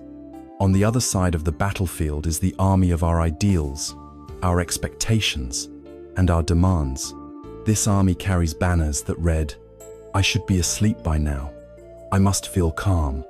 My mind needs to be quiet for me to rest." This is the army of what should be. The conflict between these two forces, the gap between reality and our story about reality, is the war. This war is fought on the sacred ground of your own consciousness. It is a state of profound inner friction, a grinding resistance to the present moment, and it is utterly exhausting. Every ounce of your energy is consumed in this futile struggle. The tension you feel in your shoulders, your jaw, your belly, that is the tension of the front lines. The fatigue you feel is the fatigue of a soldier in a never-ending battle. The cruel irony is that the very act of fighting for peace is what destroys it. The struggle against anxiety is what creates the deepest anxiety. The desperate effort to find calm is what produces the most violent agitation. In this war, you are both armies. You are fighting yourself, and in such a conflict, there can be no victor. There can only be one casualty: your own well-being. Surrender, then, is not losing the war. It is the moment of profound wisdom when you recognize the utter futility of the war itself, and you bravely, consciously, choose to lay down your arms. It is absolutely essential to distinguish this wise surrender from its pale cousin, resigned, giving up. Giving up, or resignation, is a state of collapsed, apathetic despair. It is a retreat born of hopelessness. The inner voice of giving up says, "There's no point. I'm just a bad sleeper. Nothing will ever work. I'm broken. It is a state of aversion, of turning away from reality in a shroud of self-pity. It is weak, heavy, and drains the life force. It is pulling the covers over your head to hide from the world. Wise surrender is the polar opposite. It is an active, engaged, and courageous turning toward reality. It requires immense strength to be present with discomfort without either fighting it or collapsing into it. The inner voice of surrender says, "This is the reality of this moment. Wakefulness is here. Anxiety is here. I do not like it, but I have the strength and the capacity to be with it, to allow it without needing it to be different." Giving up is a flight from reality. Surrender is a radical acceptance of it. Giving up is weakness. Surrender is an expression of the deepest strength of the human heart. It is the strength to be open and vulnerable in the face of what is difficult, trusting in your larger capacity to hold it. It is the difference between a soldier dropping his weapon in despair and a master of Aikido yielding to the force of an opponent's attack, not to be defeated by it, but to harmonize with its energy and render it harmless. The most powerful analogy for understanding this principle is that of a swimmer caught in a riptide. Imagine you are swimming in the ocean, enjoying the rhythm of the waves. Suddenly, you feel a powerful, invisible force pulling you away from the shore. Your initial reaction, driven by pure survival instinct and panic, is to fight it. You turn and swim with all your might directly against the current, your eyes fixed on the beach, which now seems to be receding at an alarming rate. You kick harder, you pull with your arms more fiercely, but the unseen force is stronger. Your heart pounds in your chest, your lungs burn, and a terrifying thought arises. I am going to drown. This desperate, panicked struggle against the current is precisely what exhausts swimmers and leads to tragedy. This is the war we wage against our own anxiety every night. Now, imagine you remember the advice given to all swimmers. The moment you realize you are in a riptide, you must do the most counterintuitive thing imaginable. You must stop fighting. You must surrender to the pull. You consciously relax your body. You lean back, and you allow yourself to float. You let the current carry you. This requires enormous trust and a calming of the initial panic.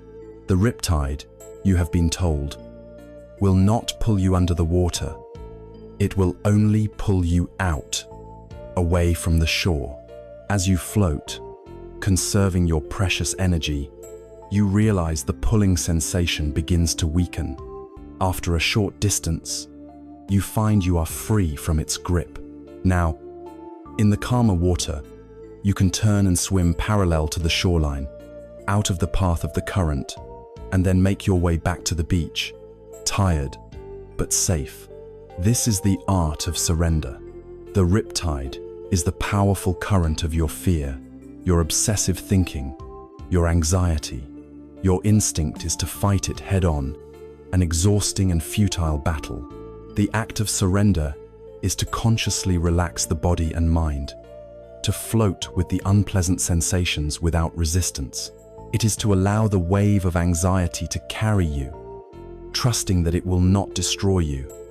By not feeding it with the energy of your struggle, you allow it to exhaust its own momentum.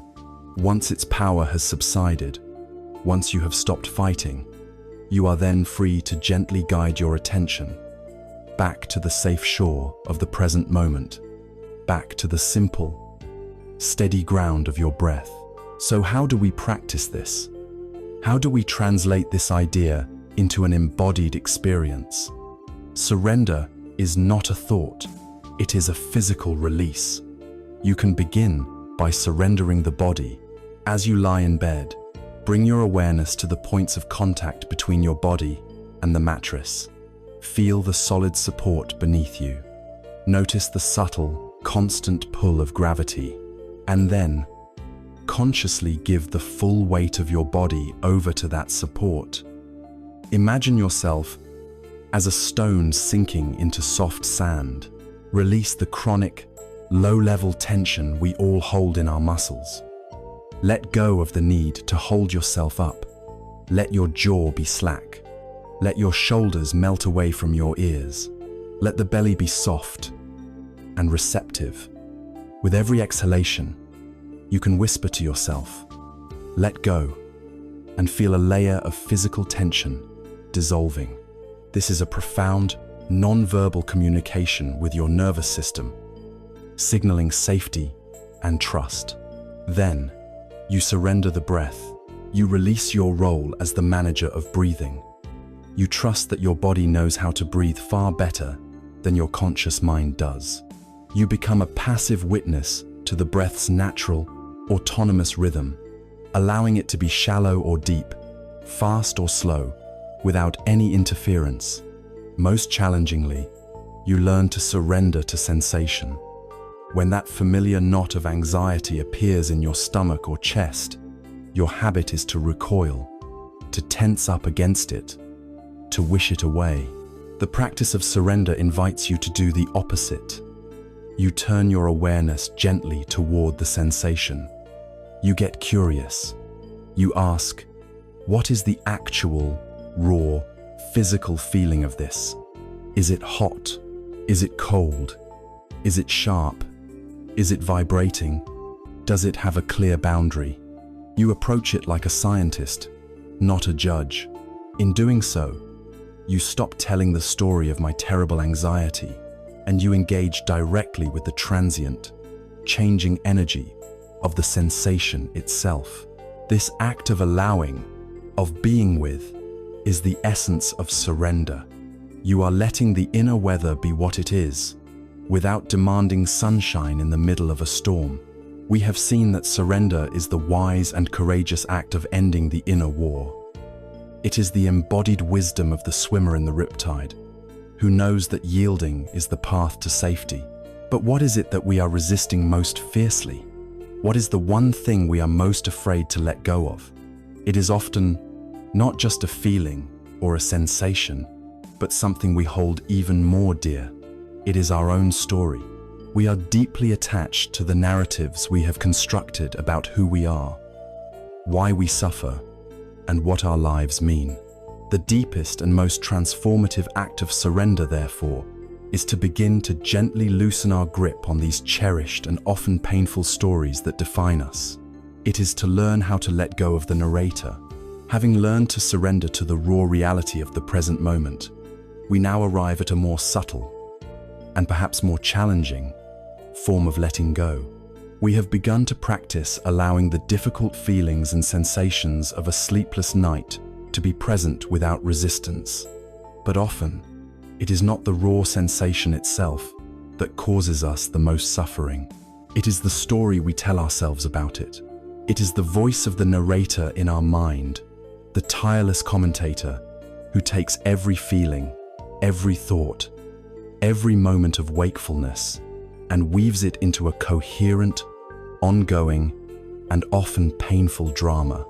We live so deeply inside these stories that we forget they are stories. We mistake the narrative for our own skin.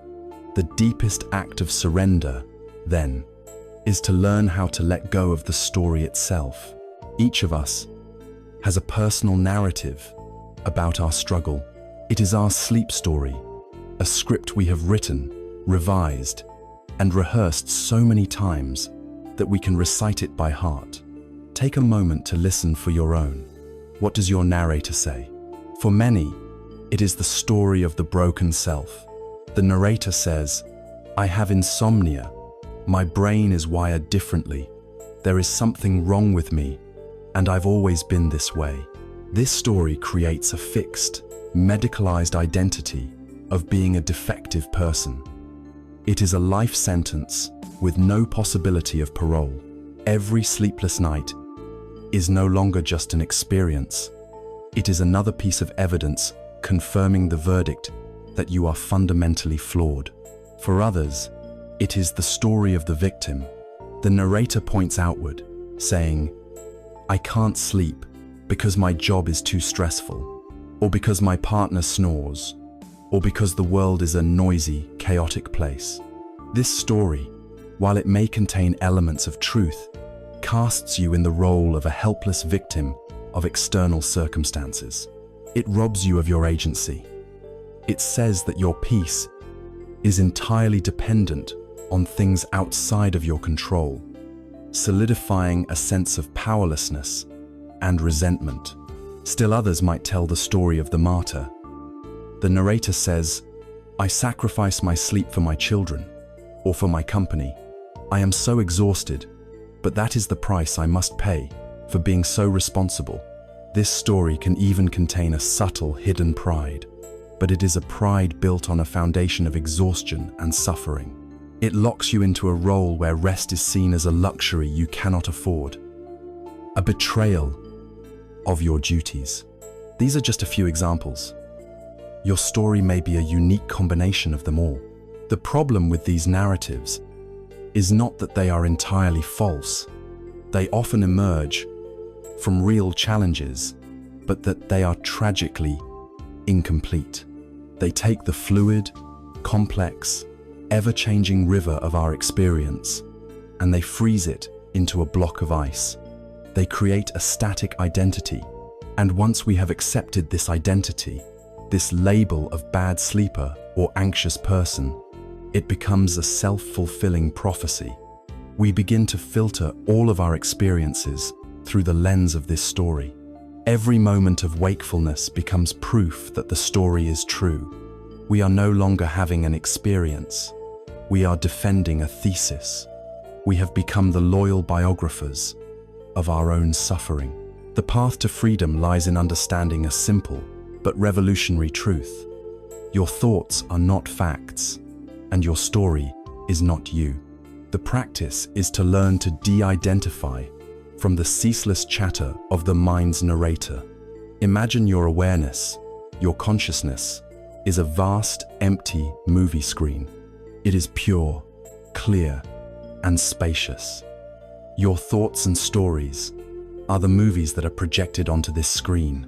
For most of our lives, we are so captivated by the film, so engrossed in the plot, that we completely forget about the screen. We believe we are the hero, the victim, the villain in the drama. We laugh with the film. We cry with the film. We are terrified by the film. The practice of letting go of the story is the practice of remembering that you are not the movie. You are the screen. You can practice this directly. As you lie in bed and a familiar thought from your story arises, such as, "I'm never going to fall asleep," instead of immediately believing it as an absolute truth, you can gently rephrase it in your mind. You can say to yourself, "I am aware of the thought that I'm never going to fall asleep." Or even more simply, you can just label the activity of the mind: storytelling, worrying, judging. This simple shift in language is incredibly powerful. It creates a space between you, the silent observer, and the thought, the observed phenomenon. It demotes the thought from a statement of fact to a mere mental event, a passing cloud in the sky of your awareness. It loses its authority, its weight. You are no longer fused with it. You are free to simply watch it arise and pass away without getting swept up in its drama. There is a profound Zen story that perfectly captures this shift in perspective.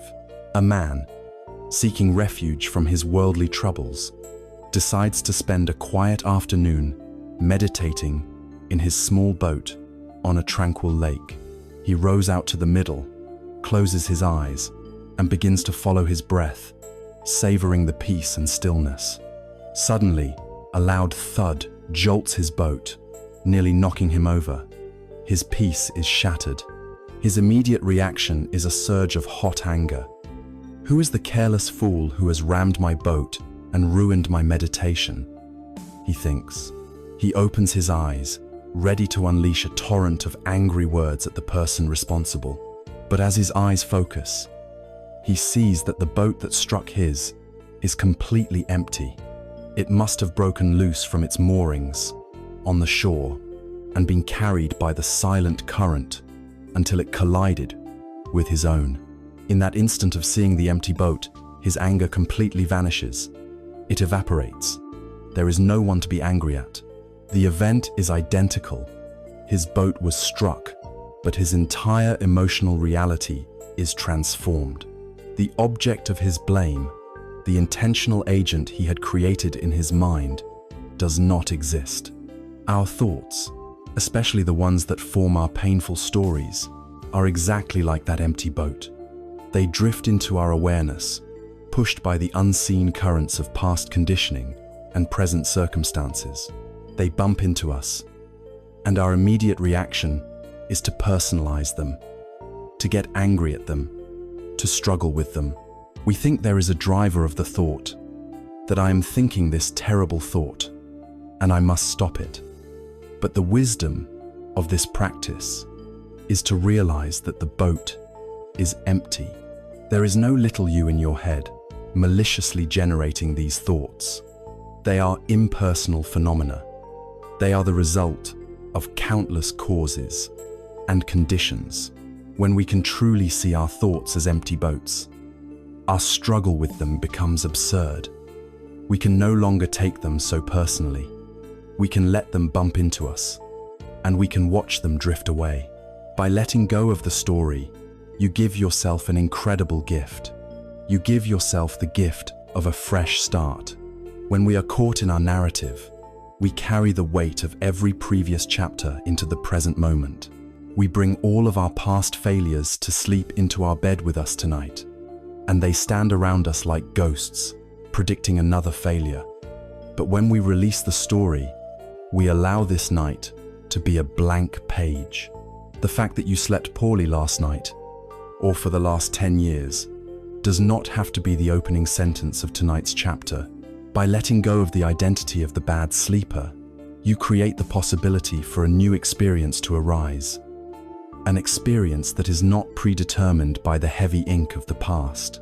Each night, each moment, becomes an open question, not a foregone conclusion.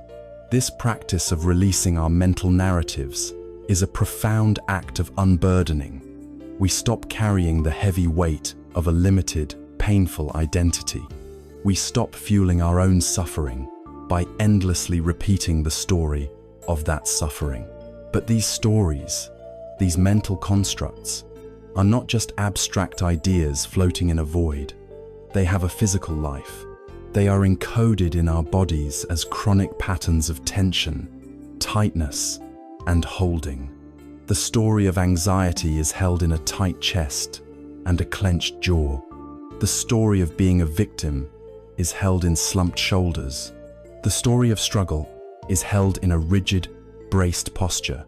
To truly let go of the story, we must therefore learn to let go of the way the body holds it. Our journey of surrender must move from the mind to the muscles, from the narrative to the nervous system. Our next step is to learn the gentle art of letting go of the body's tension. Having seen how we become trapped by the stories we tell ourselves, we must now turn our attention to the place where these stories live. A story is not just an abstract thought. It is an energy, a pattern that takes up residence in our physical being. The body is a diary of our entire life.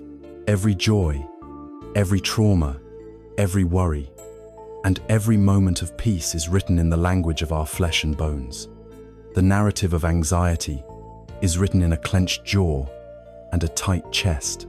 The story of being overwhelmed is written in shoulders that are pulled up around our ears. The mind and body are not two separate entities. They are a seamless whole.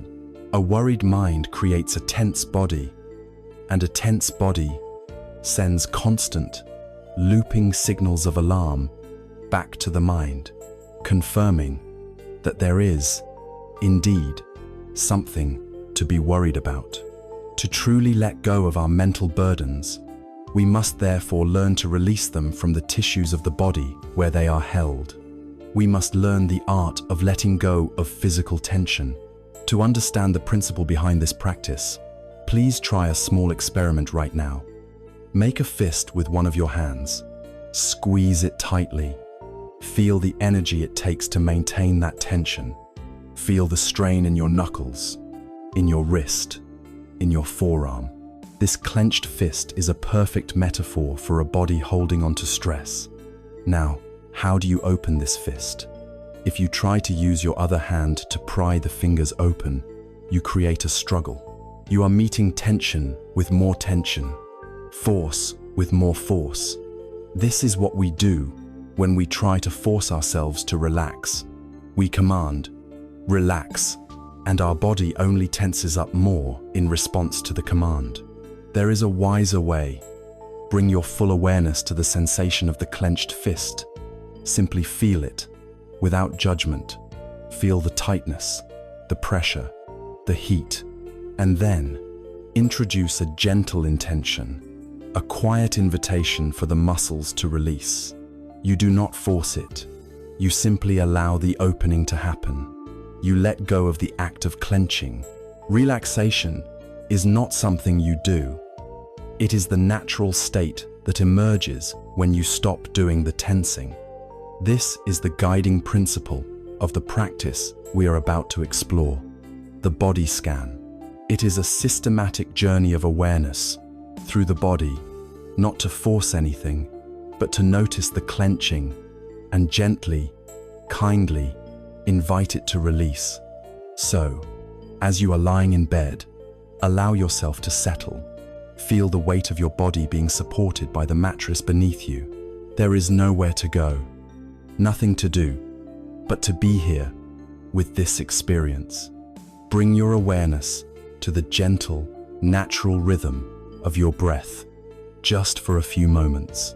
Use it as your initial anchor, a home base to return to. And now, let us begin this journey of surrender, moving from the mind into the body. Bring your attention all the way down to your feet. Become aware of your toes. You do not need to move them. Simply feel them. Notice whatever sensations are present. Perhaps there is warmth, or coolness, or a tingling feeling. Perhaps there is a sense of tightness, or perhaps there is numbness. There is no right or wrong way to feel. Your only task is to notice, with a kind and curious attention. And now, as you breathe out, imagine your breath traveling all the way down to your feet. And as it leaves, imagine it carrying with it any tension, any holding. Imagine your toes becoming soft, open, and at ease. Now, allow your awareness to drift up into the soles of your feet, your heels, your ankles. This is the part of your body that connects you to the earth all day, that carries your weight. Acknowledge this hard work, and with your next exhalation, invite this area to completely let go. Feel the tension draining away, like water sinking into sand. Let your feet become heavy, warm, and deeply relaxed. Gently, move your awareness into your lower legs, your calves, and your shins. We often hold unconscious tension here. Just notice what is present, and with the out-breath, invite a wave of softness to wash through this area. Then, bring your attention to your knees and your large, powerful thigh muscles. These muscles work so hard for us. Allow them to be completely at rest. Let them go limp, heavy, and release their grip, surrendering their full weight to the support of the bed. Now, bring your awareness to the center of your body, to your pelvis, your hips, and your buttocks. This is an area where we store deep-seated tension, the residue of old fears and holding patterns. Be especially gentle here. Do not demand that this area relax. Simply bring a kind, accepting awareness to it. And with each out-breath, you can offer it an invitation to soften, to release, to let go of its ancient grip, even just a little bit. From here, let your awareness fill your abdomen. This is so often where we feel anxiety, where we feel the knot in our stomach. The tendency is to brace, to tighten the muscles here as a form of protection. See if you can do the opposite. See if you can invite the belly to be soft, vulnerable, and receptive. Allow it to rise and fall naturally with the rhythm of your breath. A soft belly is a signal of safety to the entire nervous system. With each exhalation, feel the knot, gently loosening its grip. Move your awareness now into your chest, the home of your heart and lungs. Feel the gentle, rhythmic expansion and contraction as you breathe. There is often a great deal of emotional armoring here, a tightness around the heart. You cannot force this to open, but you can invite it. Imagine your breath creating a sense of spaciousness in your chest, a little more room for your heart to be at ease. Let your awareness flow down your arms, into your hands, and all the way to the tips of your fingers. Notice if your hands are clenched into fists, literally or energetically. And just as we did in our earlier experiment, simply notice this, clenching, and on the out-breath, invite the fingers to unfurl, for the palms to become soft and open. Let your arms become heavy and limp at your sides. Now, we come to one of the greatest storage areas for stress, the shoulders and the neck. All day long, we carry the weight of our responsibilities here. We pull our shoulders up toward our ears in a state of chronic alert. As you breathe in, be aware of this area, and as you breathe out, imagine your shoulders melting, dropping down, away from your ears, releasing the burdens of the day. Let the muscles of your neck become soft, allowing your head to rest fully and heavily on the pillow. Finally, bring your awareness to your head itself. Let go of the tension in your jaw, allowing a small space to appear between your upper and lower teeth. Soften the tiny muscles around your eyes. Release the furrow in your brow. Allow your forehead to become wide, smooth, and calm. Even feel the scalp itself and invite it to relax its grip on your skull. Now, for a few moments, feel your entire body as a single, unified field of sensation. From the tips of your toes to the crown of your head, feel the body breathing as one whole. Feel the warmth, the heaviness, the tingling sensations of deep relaxation. You have not forced this state. You have simply allowed it to emerge by systematically letting go of the tension that was obscuring it. You have let go of the physical manifestation of your story. When the body feels this safe, this calm, this deeply at rest, it sends a powerful message to the brain. The message is, all is well. You can stand down from high alert. You are safe. A calm body naturally begets a calmer mind. This practice is a direct and tangible way to untie the knots of anxiety from the inside out. But as you lie here in this state of greater ease, a question may arise. What is it that causes the body to re-tense night after night? We have released the story in the mind, and we have released the tension in the body. But what is the engine that keeps recreating this struggle? Often, it is the unspoken, powerful pressure we place upon ourselves about how the night is supposed to go. It is our deep attachment to a specific set of hopes and demands for the night ahead. And so, our next act of letting go must be to release this final, most potent source of pressure, our expectations. We have come so far on this inward journey of letting go.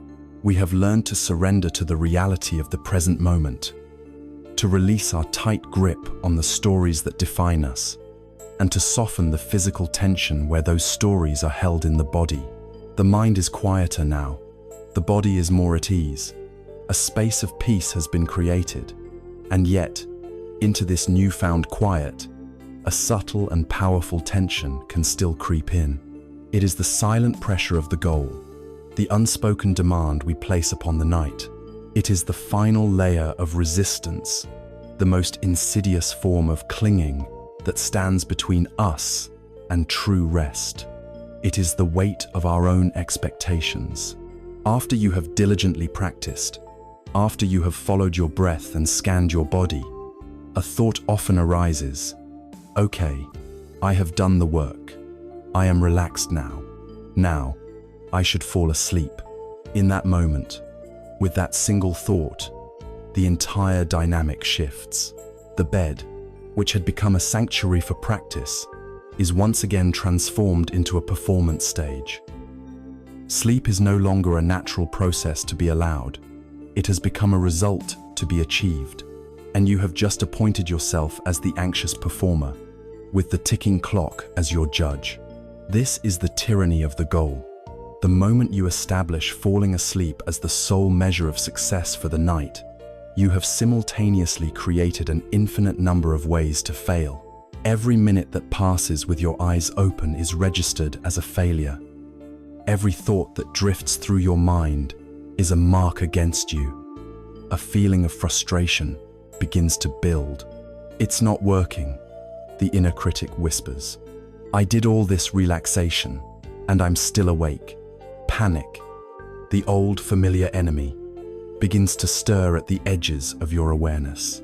The expectation itself, the very act of wanting and measuring, generates the precise mental and physiological agitation that makes sleep impossible. You have fallen back into the paradox of effort, the clenched fist trying to hold water. Our goal-oriented, productive daytime mind, when applied to the mysterious, yin-like nature of the night, becomes toxic. The only way to dismantle this tyranny is through a radical and compassionate redefinition of your goal. You must consciously, intentionally change the definition of a successful night. The old, unskillful goal was to fall asleep. This goal is fundamentally flawed because it is not within your direct control. It sets you up for a feeling of failure. The new, wise goal is simply to rest. It is to practice being with the present moment with as much acceptance and gentleness as you can muster. Think about the profound freedom in this shift. You can always succeed at resting. If you are awake for the next hour, that is one full hour you have been given to successfully practice resting. If your mind wanders 1,000 times, you have been given 1,000 successful opportunities to practice gently returning. With this new goal, you can never fail. The entire concept of failure is removed from the equation. The pressure dissolves. Every single moment becomes an opportunity for practice, not a measure of your inadequacy. And what does it mean to rest? It means lying still, feeling the full weight of your body being held and supported. It means being aware of the simple, rhythmic presence of your breath without needing to change it. It means allowing the sounds of the room to be there without resistance.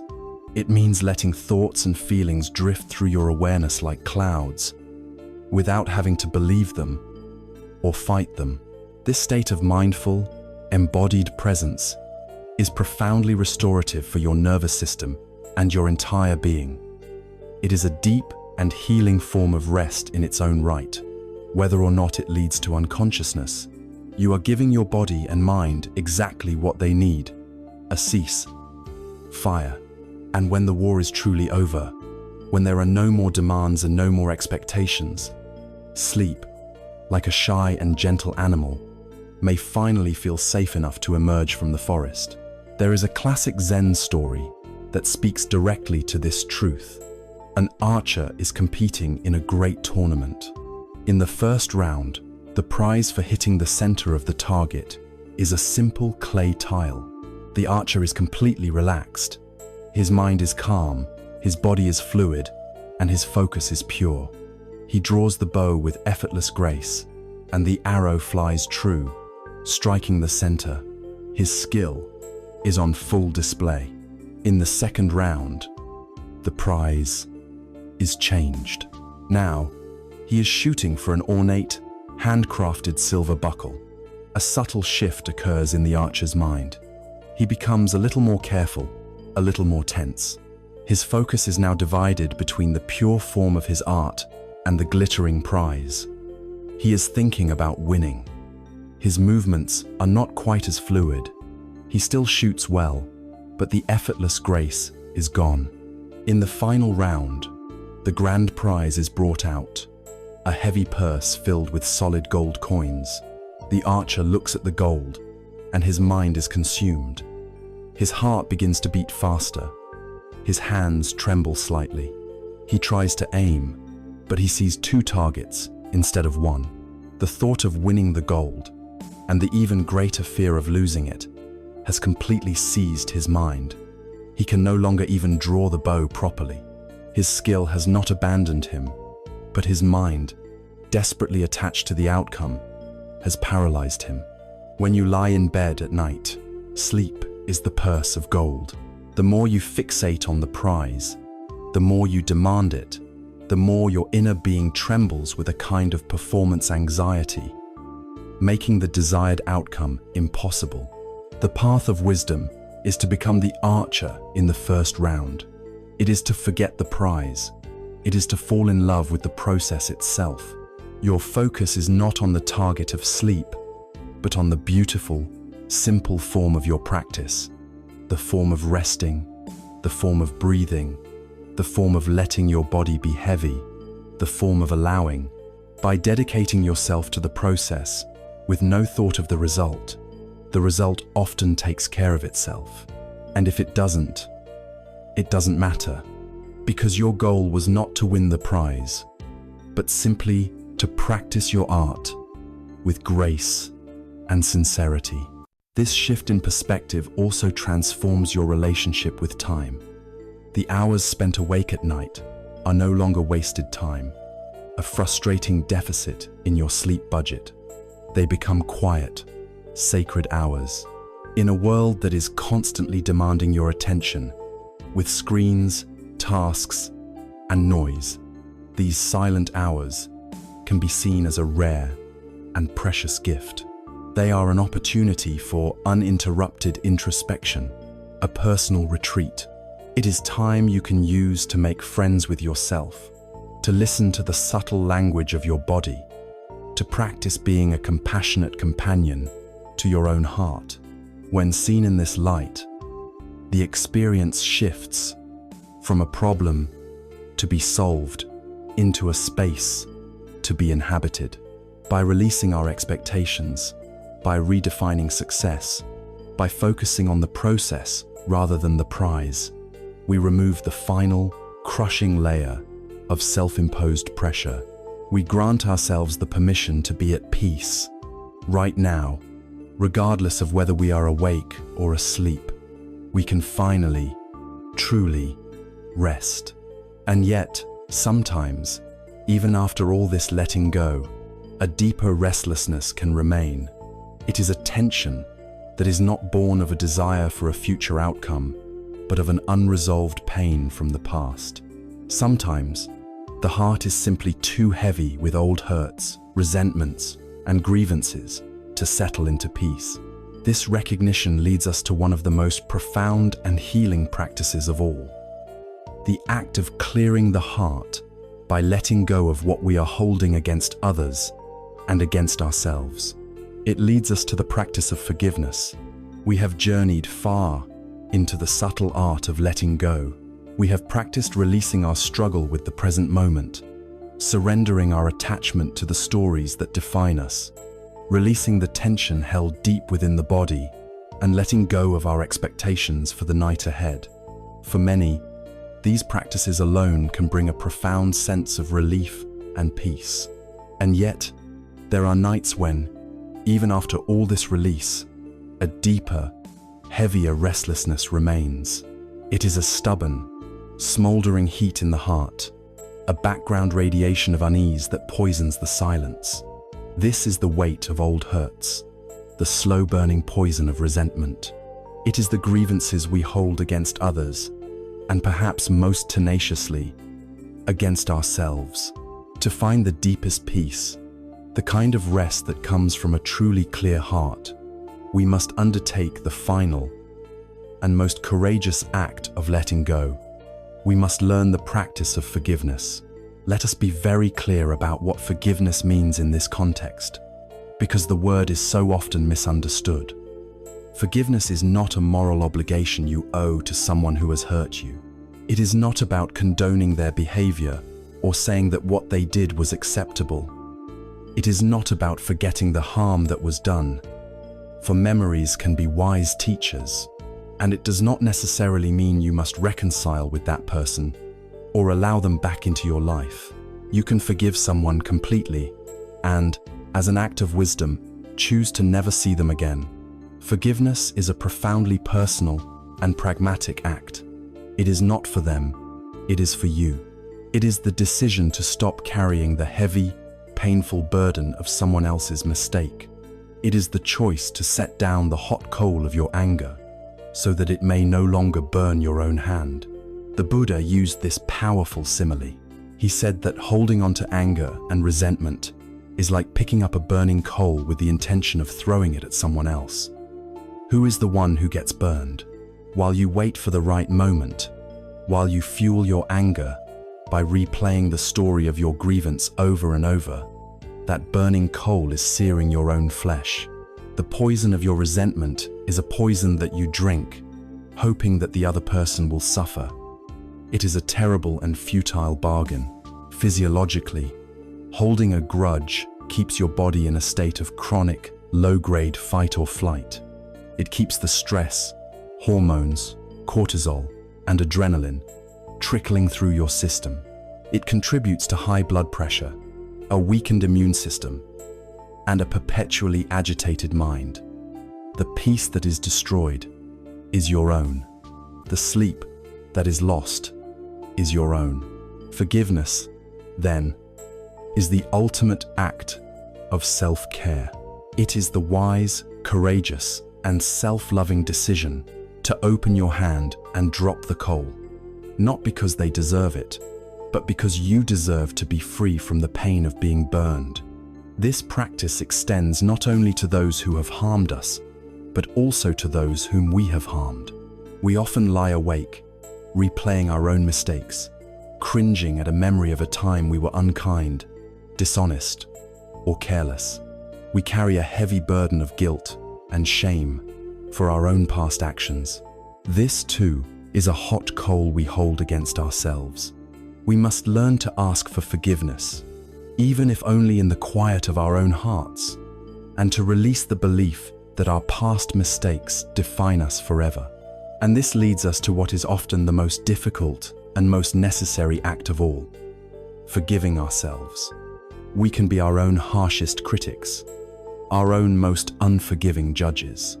We hold ourselves to impossible standards of perfection and then relentlessly punish ourselves for being human.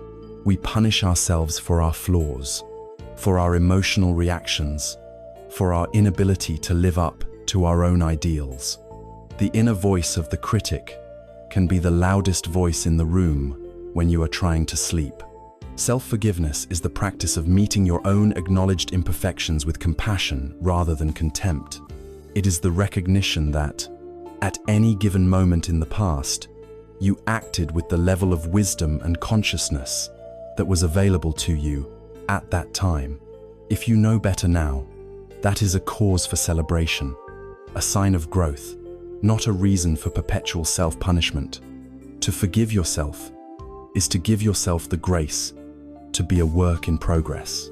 It is to finally treat yourself with the same kindness and understanding that you might offer to a dear friend who had made a mistake. Let us try a simple practice of forgiveness. Right here, right now, as you lie in your bed, let your body be as comfortable as possible. Take a few gentle breaths and feel your connection to the support beneath you. This practice is done in the silent sanctuary of your own heart. First, let us practice forgiving others. Bring to mind someone who has hurt you. It is wise to start with a smaller hurt, not the deepest trauma of your life. See this person's face in your mind's eye. Acknowledge the pain that you felt. And then, as you breathe, you can silently repeat these phrases, or phrases like them, in your heart. I acknowledge the pain and hurt you have caused me. I know that you, too, have suffered in your life, and that your actions likely came from your own pain. I am ready to let go of the weight of this grievance.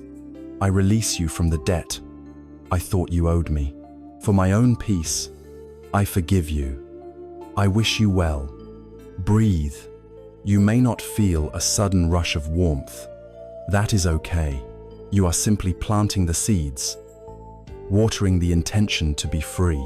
Next, let us practice asking for forgiveness. Bring to mind someone whom you have harmed, whether intentionally or unintentionally, through your words, your actions, or even your thoughts. See their face and acknowledge the pain you may have caused. In your heart, you can say, "For any and all harm I have caused you, I am truly sorry.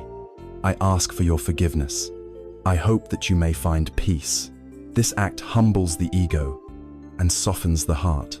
Finally, and most importantly, let us practice forgiving ourselves. You may wish to place a hand gently on your own heart center, feel the warmth of your own touch, and offer these words inward. For all the ways I have hurt myself with harsh judgments and self-criticism, I forgive myself. For the mistakes I have made in the past, out of my own ignorance and pain, I offer myself forgiveness. I release the need to be perfect. I allow myself to be human. I allow myself to be at peace. Breathe in that feeling of self-acceptance. Let it be a balm for your weary heart. You may think that your past is too heavy, that your mistakes or the hurts you have suffered are too great to be released. To this, the tradition offers the powerful story of a man named Angulimala. He was a terrifying serial killer who roamed the forests, murdering travelers and collecting their fingers, which he wore as a gruesome garland around his neck. His name literally means finger garland. He was the embodiment of a past filled with unimaginable violence and darkness. One day, he set his sights on the Buddha, but as he ran toward him, sword drawn, he found he could not catch him. The Buddha's calm presence and profound words broke through Angulimala's rage and delusion. In a moment of stunning transformation, he dropped his sword, renounced his violent life, and asked to become a monk. Despite the immense weight of his past karma, he practiced diligently, and through the power of letting go of his old identity and cultivating a new path, he eventually became a fully enlightened being, an arhat, revered for his gentleness. This story is told not to excuse his actions, but to demonstrate the radical and boundless power of transformation. If a man with such a horrific past can find complete liberation and peace, then it is possible for any of us to set down the far lighter burdens of regret and resentment that we carry. No story is so dark that it cannot be released. No coal is so hot that it cannot be dropped. With this practice of forgiveness, we complete our journey into the art of letting go. We have practiced opening our clenched fists in every way we know how. We have let go of our resistance to the present moment. We have let go of the limiting stories of our identity. We have let go of the chronic tension in our bodies. We have let go of our demanding expectations for the future. And now, we have let go of the heavy, burning coals of our past grievances. Our hands are now open. Our heart is now clearer. An inner space has been created, a space of receptive quiet. The first half of our work is done the work of removing the obstacles to peace. Now, the second half of our journey can begin. It is a journey of proactive cultivation. Having cleared the garden, the question now becomes, what wholesome, beautiful, and healing qualities shall we intentionally plant and nurture in this fertile new ground? How do we actively cultivate a garden of well-being in our own hearts? This leads us directly to the next stage of our path, the practice of filling the space we have created with the most powerful healing emotion of all, the gentle, boundless, and transformative warmth of loving kindness. We have now completed a profound and necessary journey of emptying. With the practice of surrender and forgiveness, we have worked to clear the inner landscape of its most painful and heavy burdens. We have let go of the struggle, the stories, the tensions, and the resentments that have for so long disturbed our peace. Our hands are now open. Our hearts have been cleared of the hot coals of old grievances. This creates a precious and receptive inner space, a quiet emptiness. But a garden that has been cleared of weeds cannot be left empty for long, or new weeds will surely grow. The second half of our journey is not about removing what is unwholesome, but about actively, intentionally, and skillfully planting what is wholesome. We must now become cultivators of a beautiful inner garden, and the first and most important flower we must learn to grow, the seed from which all other forms of happiness spring, is the gentle, boundless, and profoundly healing warmth of loving kindness. This practice is known in the Pali language as metta bhavana. Metta translates as loving kindness, unconditional friendliness, or goodwill. Bhavana means development or cultivation. So, this is the practice of cultivating loving kindness. It is important to understand that metta is not simply an emotion that we hope to feel by chance. It is a skill. It is a trainable capacity of the heart, just as focus is a trainable capacity of the mind. It is a form of radiant mind training, where we learn to generate a warmth and benevolence that is not dependent on external conditions. Let us be clear about what metta is and what it is not. It is not the sentimental, grasping, and often conditional emotion that we typically call love in our songs and movies. It is not romantic love. It is not a sappy or superficial sweetness that tries to paper over real difficulties. It is not positive thinking in the sense of denying or repressing what is painful. Metta is a much more steady, grounded, and courageous quality.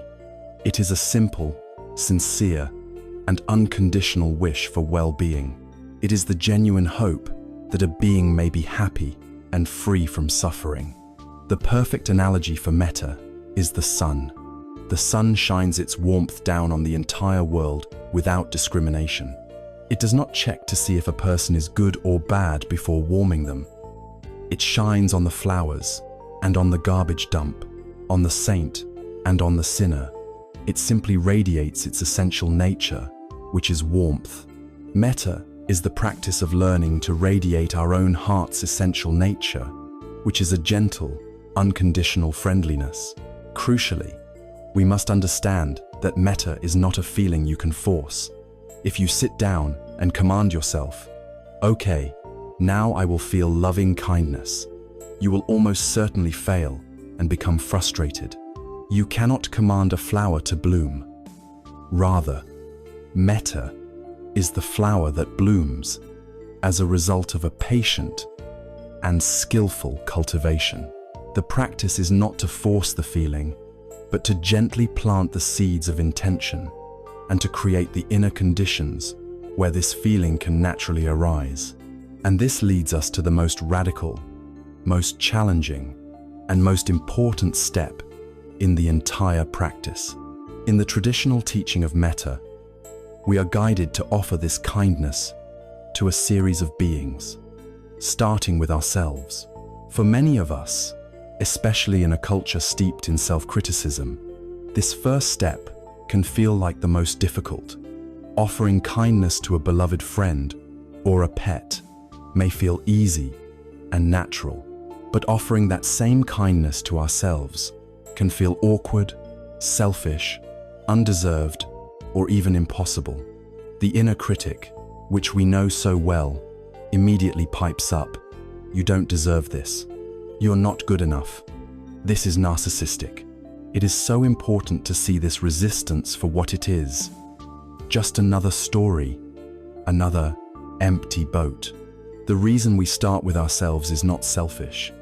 It is profoundly practical and necessary. You cannot pour water from an empty cup. You cannot offer genuine, unconditional friendliness to others if your own heart is a barren desert of self-loathing and criticism. To try to do so would be a performance, an act of hypocrisy. True compassion for others grows organically from a foundation of self-compassion. By learning to be a true friend to ourselves, we fill our own cup, and eventually, it begins to overflow naturally, extending that kindness to everyone we meet.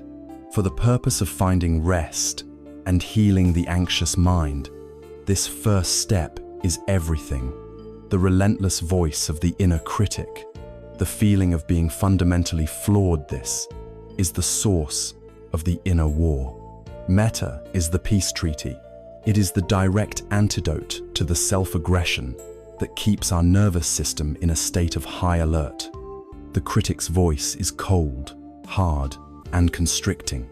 The voice of metta is warm, soft, and spacious.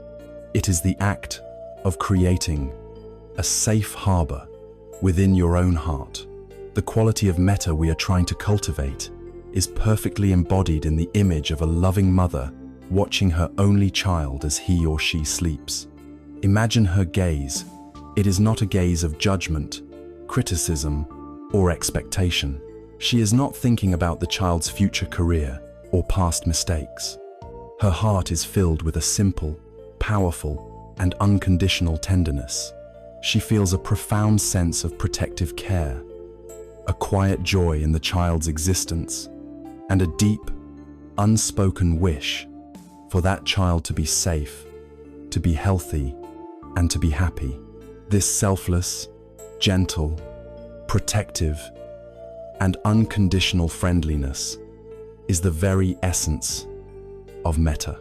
The entire practice of metta for oneself is learning how to turn this exact same quality of attention inward. It is learning how to hold your own suffering, your own vulnerability, your own imperfect self, with the same boundless tenderness that a mother has for her sleeping child. So let us begin the practice, the cultivation. As you lie in your bed, find a posture that feels both comfortable and dignified. You may wish to place a hand on your heart, as the physical touch can help to bring a sense of warmth and focus to this area. Let your breath be natural. Acknowledge, right from the start, that the feeling of loving kindness may not arise immediately. That is perfectly fine. We are planting seeds, not demanding flowers. To get a taste of the feeling itself, it can be helpful to begin by thinking of someone or something that is very easy for you to love, someone who makes your heart feel warm just by thinking of them. This could be a beloved mentor, a dear friend, a grandparent, or very often, a beloved pet. Imagine your dog or cat, how they look at you with such simple, uncomplicated affection. Let yourself feel the natural warmth and friendliness that arises in your heart when you think of this being. Just rest in that feeling for a few moments.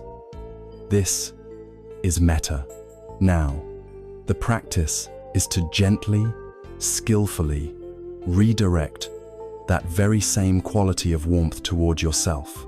You are the object of your own unconditional friendliness.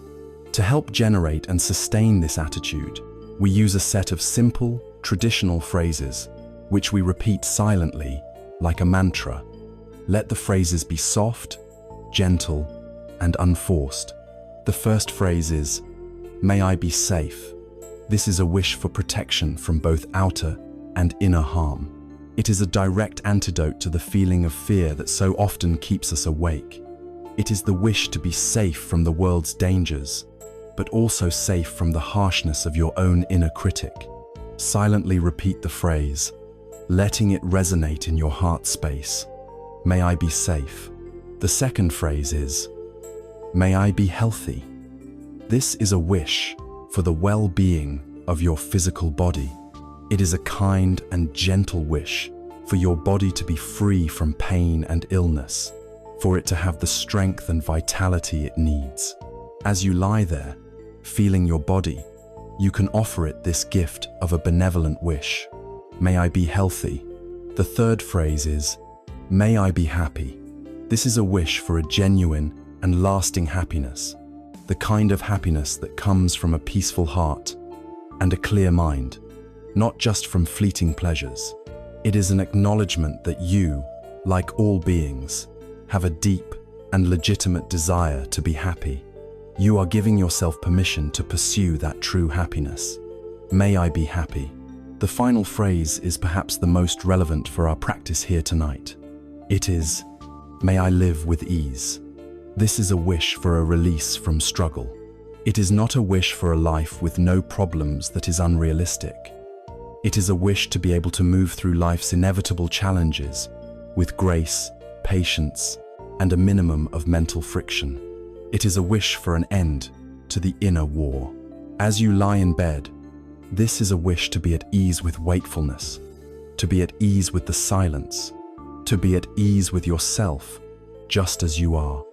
May I live with ease. You can cycle through these phrases slowly, in rhythm with your breath, or you can choose one that particularly resonates with you and stay with it for a while. May I be safe. May I be healthy. May I be happy. May I live with ease. Do not worry if your mind wanders. That is natural. Just as with the breath meditation, when you notice it has wandered, gently and kindly return to the silent repetition of the phrases.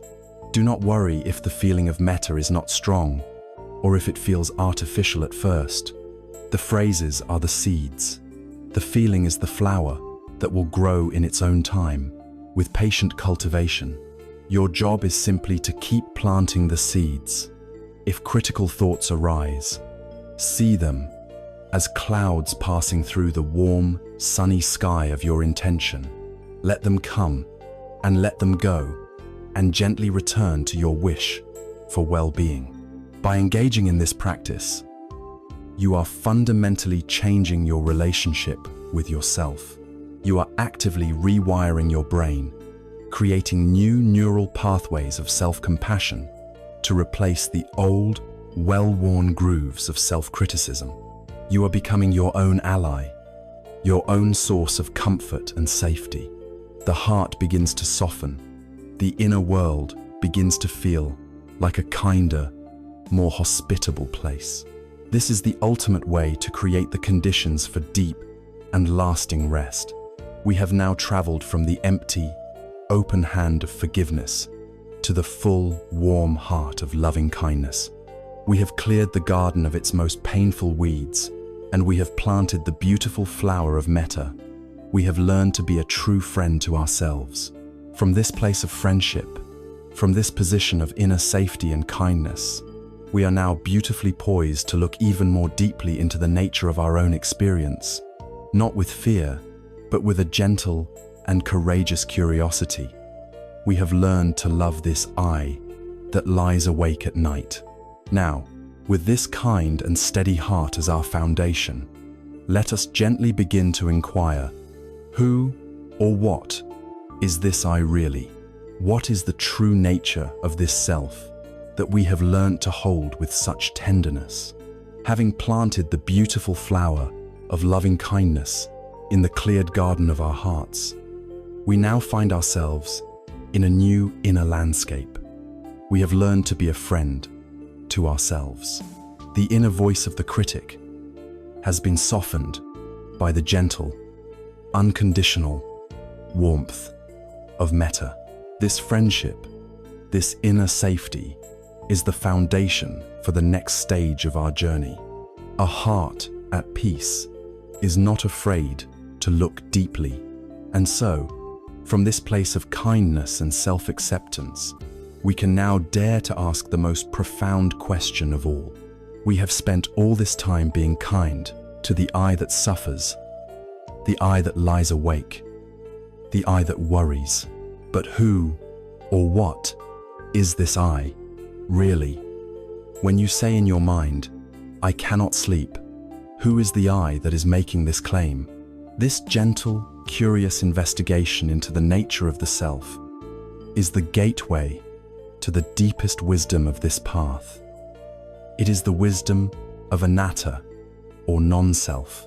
This may be the most subtle and easily misunderstood of all the teachings we will explore, so let us approach it with great care and gentleness.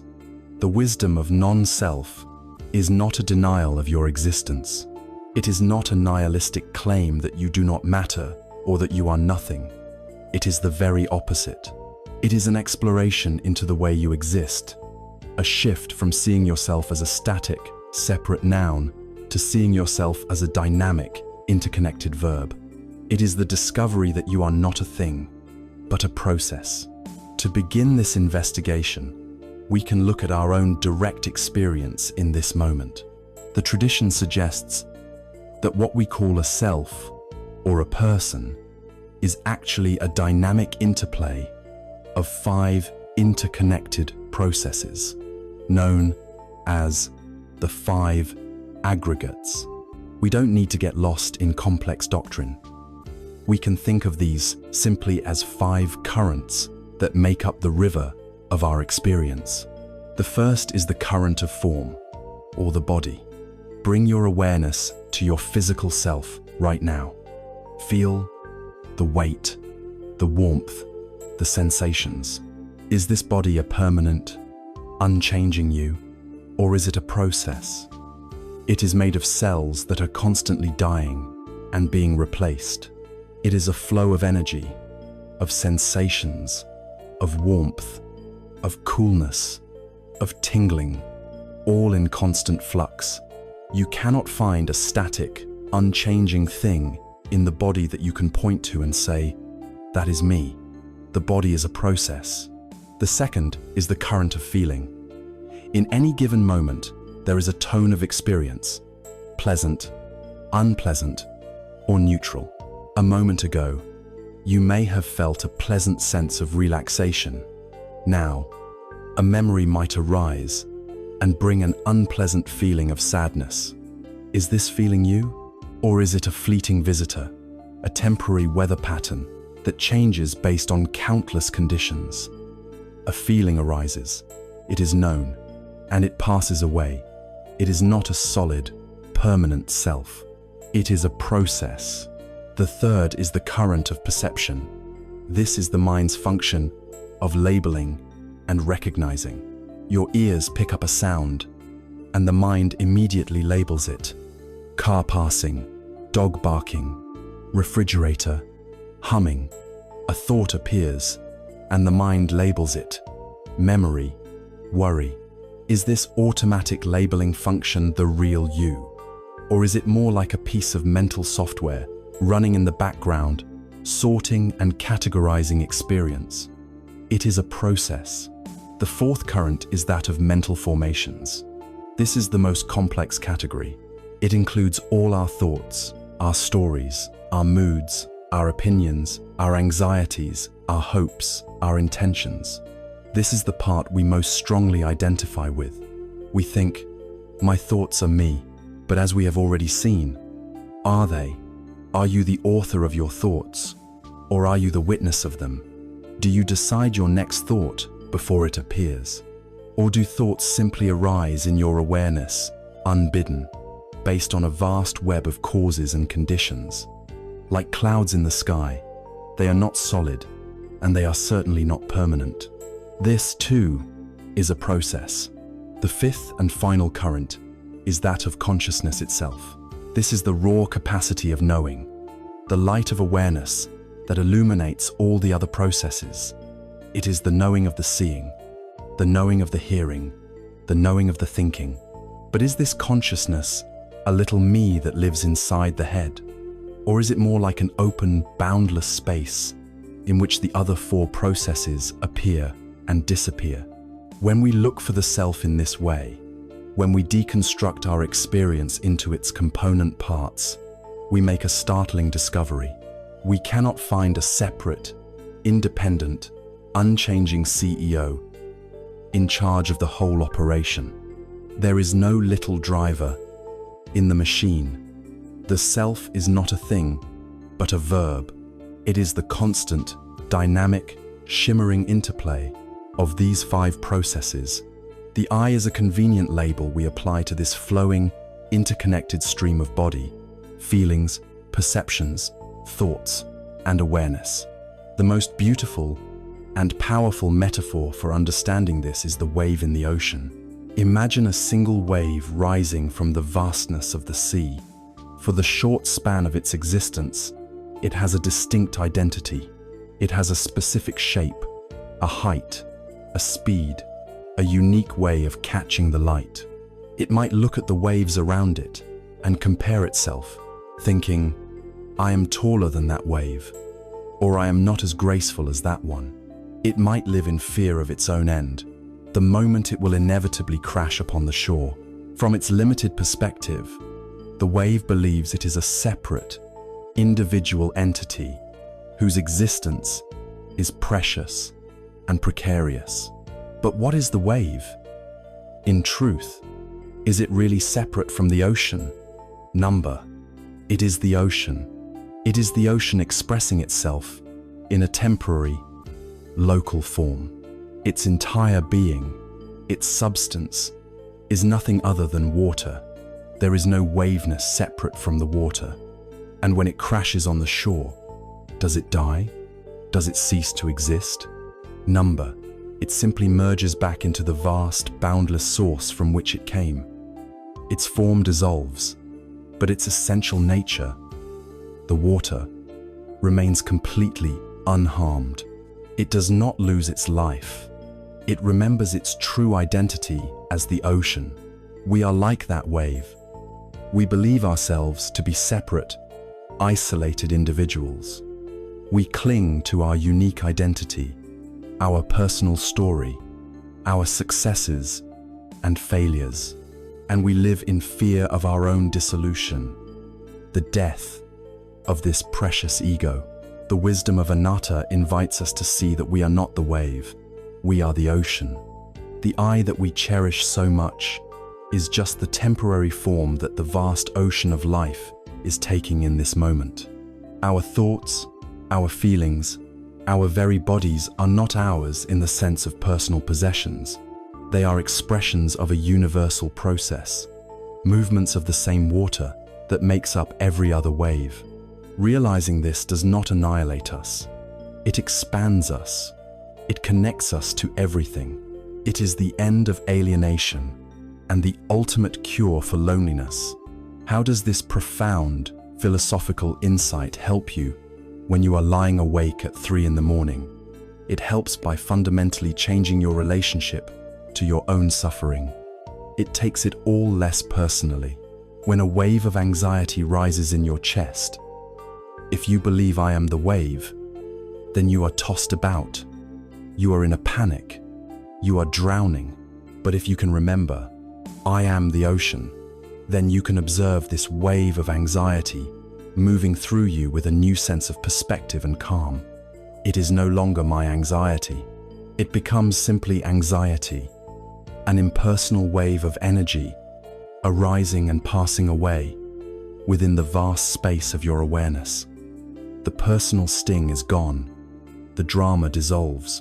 Furthermore, when we believe in a solid, separate self, that self takes on the impossible job of being the manager of our entire inner world. This I feels responsible for fixing every problem, controlling every thought, and suppressing every unpleasant feeling. This is an exhausting and stressful role. The wisdom of non-self allows us to resign from this impossible job.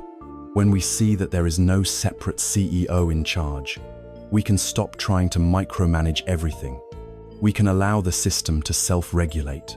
We can trust that the body-mind process has its own intelligence, and that it can find its way back to balance if we just stop interfering with our frantic efforts to control it. You can use this insight as a direct, contemplative practice. When the thought arises, "I can't sleep," you can gently and curiously ask back into the silence of your own mind, "Who is this I?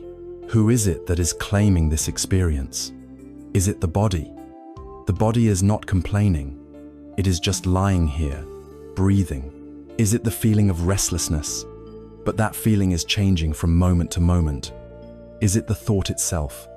But a thought is just a whisper of sound and image, an empty boat drifting by."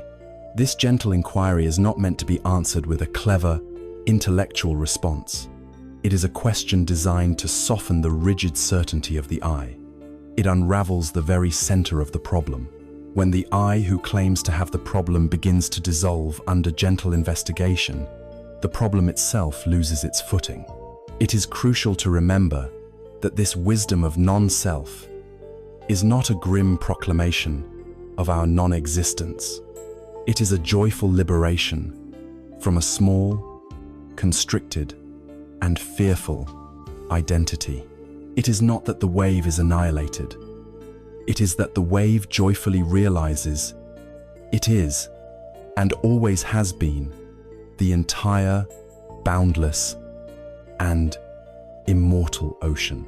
This realization is the source of the deepest peace, a peace that is not dependent on whether the surface of the sea is calm or stormy. And so, we have come to the pinnacle of our journey inward. We began with the heart, cultivating the warmth of loving kindness for the suffering self. And from that safe and friendly ground, we have now used the clear light of wisdom to investigate the very nature of that self, discovering its fluid, open, and interconnected nature. The heart is warm, and the mind is clear. This is the ultimate inner condition for rest. And now, the question arises, how do we honor this profound inner transformation in our outer lives? How do we shape our environment and our actions to reflect this new understanding? Our journey now takes us from the vast internal world of consciousness back to the intimate and tangible reality of our own bedroom. Our next step is to learn how to translate this inner peace into our physical space. By learning the art of creating a sacred space for sleep, we have traveled to the very core of our being, cultivating a heart of kindness and a mind of clear-seeing wisdom. We have learned to be a friend to ourselves through the practice of metta, and we have begun to loosen the grip of our personal suffering by investigating the fluid, selfless nature of our own identity. We have done the profound inner work. But for this inner transformation to truly take root and flourish, it must be reflected and supported by our outer world. Our environment and our actions are not separate from our spiritual practice. They are an extension of it. A calm mind desires a calm space. A peaceful heart wishes to engage in peaceful actions. And so, our journey now brings us back from the vast inner landscape to the intimate, tangible reality of our own home. We must learn to translate our insights into action by creating a sacred space and a sacred ritual for sleep. For many of us in the modern world, the bedroom has become a casualty of our busy lives. It has ceased to be a sanctuary for rest and has instead become a multi-purpose command center. It is often our office, where the energy of deadlines and work-related stress lingers long after the laptop is closed. It is our movie theater, where we expose our minds to stimulating, violent, or emotionally charged content right before trying to find peace. It is our dining room, our gym, and sometimes the place where we have our most difficult conversations. This creates a profound confusion in our nervous system. When we enter the bedroom, the mind does not receive a clear signal to rest. it receives a dozen conflicting messages: work, entertain, worry, eat, exercise, sleep. It is no wonder that it remains on high alert. The first step in creating a sacred space is to consciously rededicate the room. It is an act of setting a clear intention for the space. Look around your bedroom and ask yourself, with honesty, what is the true purpose of this room? The wise answer is that it has only two: deep rest and loving intimacy. Anything that does not serve one of these two purposes does not belong here. This is not about minimalist interior design. It is about energetic hygiene. The pile of bills on the nightstand radiates an energy of anxiety. The exercise equipment in the corner speaks of effort and striving. The work computer left open on a desk is a silent beacon of unfinished tasks and future demands. The practice is to gently but firmly reclaim the room as a sanctuary. If possible, move your workspace to another area of your home. If that is not possible, create a ritual to mark the end of the workday. Cover your computer and your work papers with a beautiful cloth, a symbolic act of putting your work to sleep so that you may do the same. Make a commitment to charge your phone and other devices in another room, such as the kitchen or living room, overnight. This single act accomplishes two things. It removes the source of blue light and endless distraction from your immediate vicinity, and it breaks the compulsive habit of checking it first thing in the morning, allowing you to wake up on your own terms. Keep the room as clean and uncluttered as you can. A clear, calm outer environment sends a powerful message to your inner being that it is safe to become clear and calm as well. Treat your bedroom as you would a temple, a space reserved for peace, quiet, and reverence. Once we have created a sacred space, we must learn how to enter it with a sacred ritual. We cannot expect our minds and bodies, which have been running at 100 miles per hour all day, to come to an instant, screeching halt the moment our head hits the pillow. We need a period of transition, a gentle off-ramp from the busy highway of our day onto the quiet country lane of the night. This transitional period is our winding down ritual. This ritual should begin at least an hour before your intended bedtime. It starts with a digital sunset. This means turning off all screens. No more television, no more computer, and most importantly, no more scrolling through your phone. The blue light from these devices is known to suppress the production of melatonin, the hormone of sleep. But more damaging is the content they deliver. The news stimulates fear and anger. Social media stimulates comparison and anxiety. Emails and messages stimulate the planning, problem-solving mind. These are direct injections of mental agitation, the very enemies of rest. To consciously unplug is a radical act of self-care. It is a declaration that for the rest of the night, your own inner peace is more important than the demands and dramas of the outer world. Having turned off the screens, you can then begin to engage your senses in a mindful and calming way. Dim the lights in your home, signaling to your brain and body that the day is ending and the time for introspection is beginning. You might light a candle or use a soft lamp. Perhaps you can engage your sense of smell with a few drops of calming lavender oil on your pillow or in a diffuser. You can engage your sense of touch by taking a warm bath or shower, not rushing through it, but consciously feeling the sensation of the water on your skin as a kind of cleansing, washing away not just the dirt of the day, but its accumulated stress. You can engage your sense of taste by brewing a warm, caffeine-free herbal tea like chamomile or mint. Instead of drinking it while doing something else, sit with it for 5 minutes and do nothing else. Feel the warmth of the mug in your hands. Inhale the fragrant steam. Savor each sip. You are not just drinking tea, you are practicing presence. During this time, you might also engage your mind, but wisely. Instead of consuming agitating content, you could read a few pages from a book of wisdom, philosophy, or poetry. Choose something that nourishes your spirit, that calms your heart, and that connects you to the deeper truths we have been exploring. Let these wise words be the last thoughts you invite into your mind before you rest. This collection of simple actions may sound, on the surface, like a series of chores, but they are transformed into a sacred ritual when they are performed with a particular quality of attention. The perfect model for this is the traditional Japanese tea ceremony, or chado. On the surface, it is merely the act of preparing and drinking a bowl of powdered green tea, but in reality, it is a profound spiritual practice. Every single movement is prescribed and performed with utter mindfulness, deliberateness, and respect.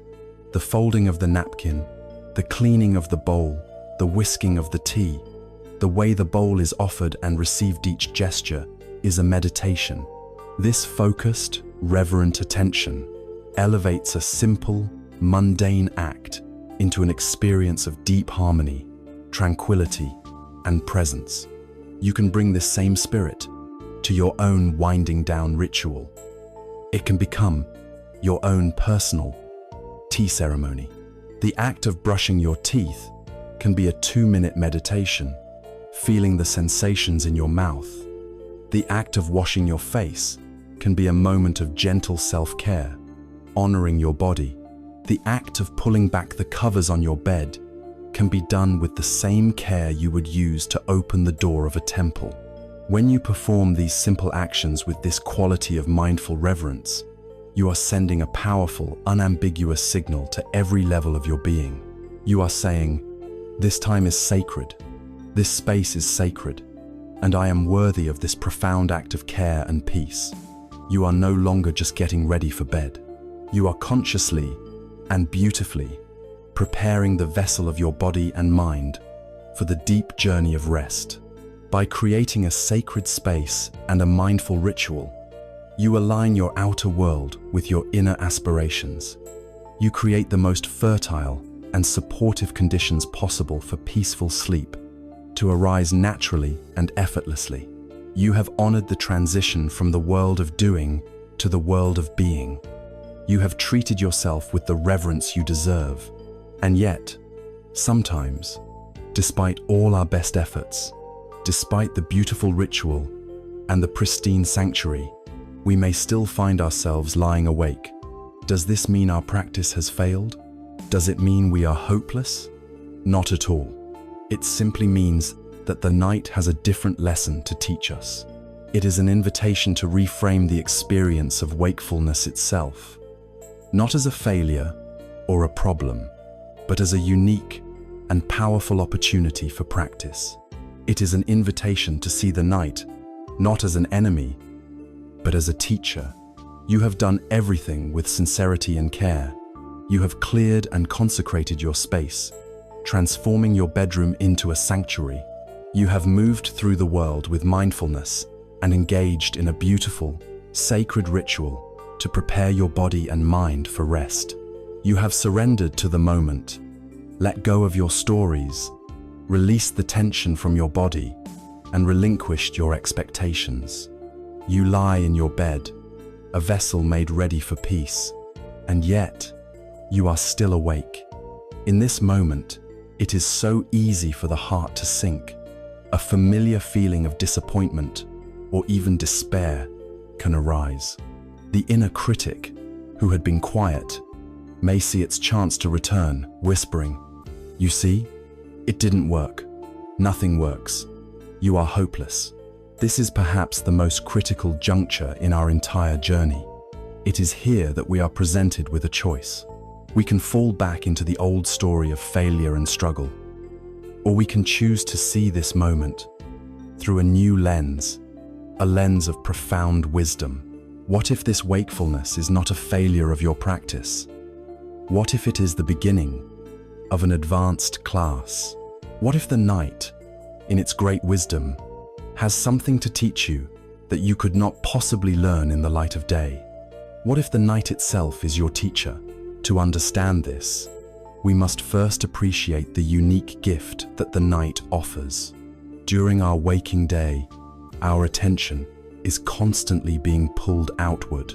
We are bombarded by sensory input, by the demands of our work, by the needs of our families, by the endless stream of information from our devices. Our minds are like a marketplace, bustling with the noise and chaos of 1,000 different merchants, all vying for our attention.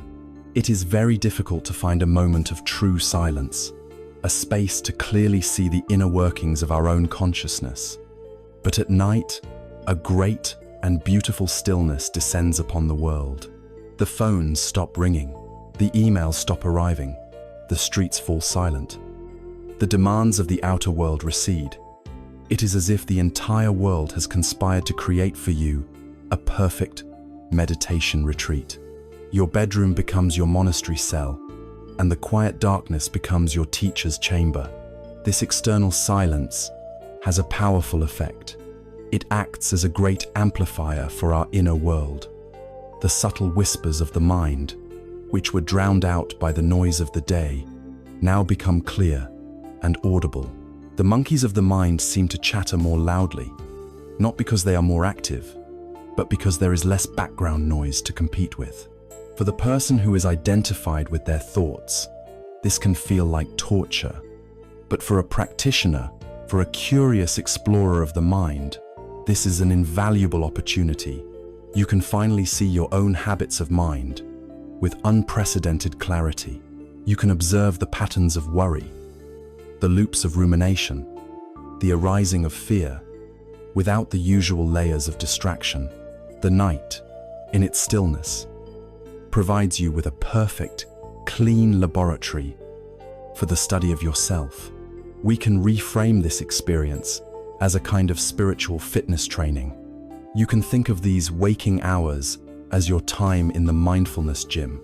Every time your mind gets hooked by a thought and wanders away from the present moment, that is like lifting a weight. The moment you become aware that your mind has wandered, that is the moment of mindfulness, the crucial aha of the practice, and the act of gently, kindly, without judgment, escorting your attention back to the anchor of your breath or the sensations in your body. That is the completion of one perfect repetition. From this perspective, a night filled with 1,000 thoughts is not a failed night of sleep. It is a night of 1,000 successful reps in the gym of your mind. You are building the muscle of mindfulness, the muscle of concentration, the muscle of self-compassion with every single return. The more restless the mind, the more challenging the workout, and ultimately, the stronger you become. You are not losing a battle against sleeplessness. You are winning a training session for awakening. And what is the curriculum in this advanced class taught by the night? The lessons are among the most profound virtues of the human heart. The first lesson is patience. Our modern world teaches us to value speed and instant gratification. We expect immediate results, but the night operates on its own deep cosmic time. It cannot be rushed. It cannot be forced. When we are awake in the darkness, we are forced to learn to wait, to be, to abide in the present moment, without knowing what will happen next. We learn to surrender our own frantic timeline to a larger, more mysterious rhythm. This is a powerful antidote to the impatience that causes so much of our daily stress. The second lesson is humility. As we have explored, the night is a great destroyer of our ego's illusion of control. It reminds us, in the most direct and visceral way, that we are not the all-powerful masters of our own experience. We are participants in a life process that is far greater and more complex than our conscious mind can ever comprehend. This humility is not a humiliation. It is a softening. It cracks open the hard shell of the ego, allowing for a greater sense of connection, wonder, and reverence for the mystery of life to seep in. The third, and perhaps most important, lesson is compassion. In the bright light of day, it is easy to distract ourselves from our own vulnerability. We put on our brave face, we get busy, we avoid the tender, wounded places in our own hearts. But in the quiet, vulnerable stillness of the night, there is nowhere left to hide. We come face to face with our deepest fears, our loneliness, our sorrows, our raw suffering dukkha. This direct, unmediated encounter with our own pain is the very seed of genuine compassion. As we learn to sit with our own suffering, to hold it with the gentle, unconditional friendliness of metta, our hearts begin to break open, and a heart that has been broken open by its own pain becomes capable of holding the pain of the entire world. By learning to be truly compassionate with yourself in your darkest hours, you learn the very essence of how to be a compassionate presence for all beings. There is a beautiful and central image in Buddhism that captures this entire teaching. It is the image of the lotus flower. The lotus is a symbol of purity, beauty, and enlightenment. Its blossoms are pristine, radiant, and seem to float effortlessly above the water. But where does this exquisite flower grow? It does not grow on a clean, pristine mountaintop. It grows only in the deep, dark, murky, and often smelly mud at the bottom of a pond. The mud is not an unfortunate obstacle to the lotus's growth. The mud is the essential condition for its existence. It is the rich, fertile, messy ground that provides the very nutrients the lotus needs to rise up through the water and blossom in the sun. The mud of our lives is our suffering. It is our anxiety, our fear, our restlessness, our grief, our sleepless nights. It is messy, it is uncomfortable, and our natural instinct is to try and escape it, to get away from the mud. But the wisdom of this path teaches us that the mud itself is the source of our awakening. The lotus of wisdom, compassion, and peace can only grow from the rich, fertile ground of our own difficulties. This sleepless night that feels like a curse is actually the very mud from which your own lotus can bloom. To see the night as a teacher is to stop trying to escape the mud. It is to turn toward it with courage and curiosity, and to begin to trust that it contains the very nutrients your soul needs to grow. It is to learn to be grateful for the mud, for without it, there could be no lotus. So, when you find yourself awake tonight, see if you can gently reframe the experience. You are not failing at sleeping. You are attending a private, advanced seminar with a wise and patient teacher. You are in your own personal monastery, engaged in a silent retreat. You are in your mindfulness gym, building the inner strength that will serve you in all aspects of your life. You are sitting in the rich, fertile mud, providing the conditions for your own heart's blossoming. This reframing of the night's purpose naturally leads to one final, ultimate question. What is the purpose of this blossoming? Is the whole point of this difficult practice just to get a good night's sleep? Or is that welcome outcome merely a beneficial side effect of a much grander and more beautiful project?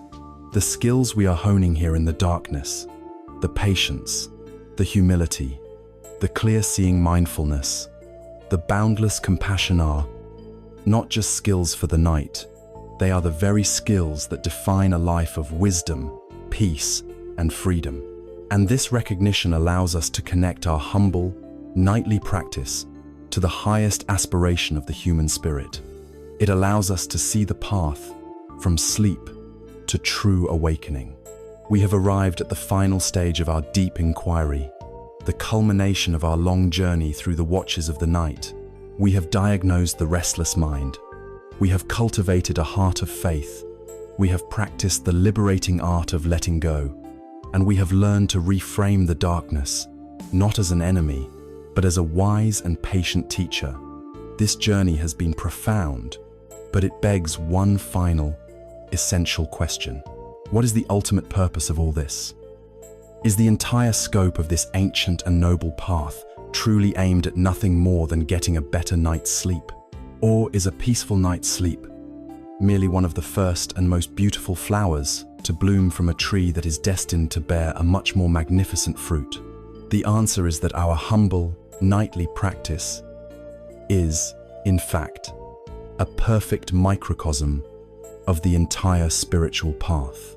The skills we are honing in the dark are the very skills required for a life of profound wisdom and freedom.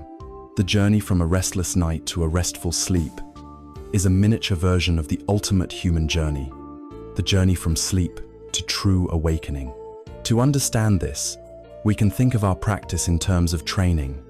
Imagine a great musician who wishes to perform a beautiful, complex concerto. She does not simply walk on stage and perform. She spends countless hours, day after day, in the quiet of her practice room, engaged in what might seem like a boring and repetitive task. She plays scales, up and down, over and over. She trains her fingers, her ears, and her heart. These scales are not the concerto. No one would pay to hear her play just the scales. But without the patient, diligent, and often tedious practice of these fundamental exercises, the beautiful music of the concerto would be impossible. The scales build the underlying capacity, the dexterity, the strength, and the intuitive feel for the instrument that allows the music to eventually flow through her effortlessly. Our nightly practice is our scales. The simple, repetitive act of returning our attention to the breath, again and again, is a scale.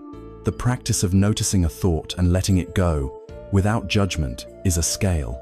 The silent repetition of the phrases of loving kindness is a scale.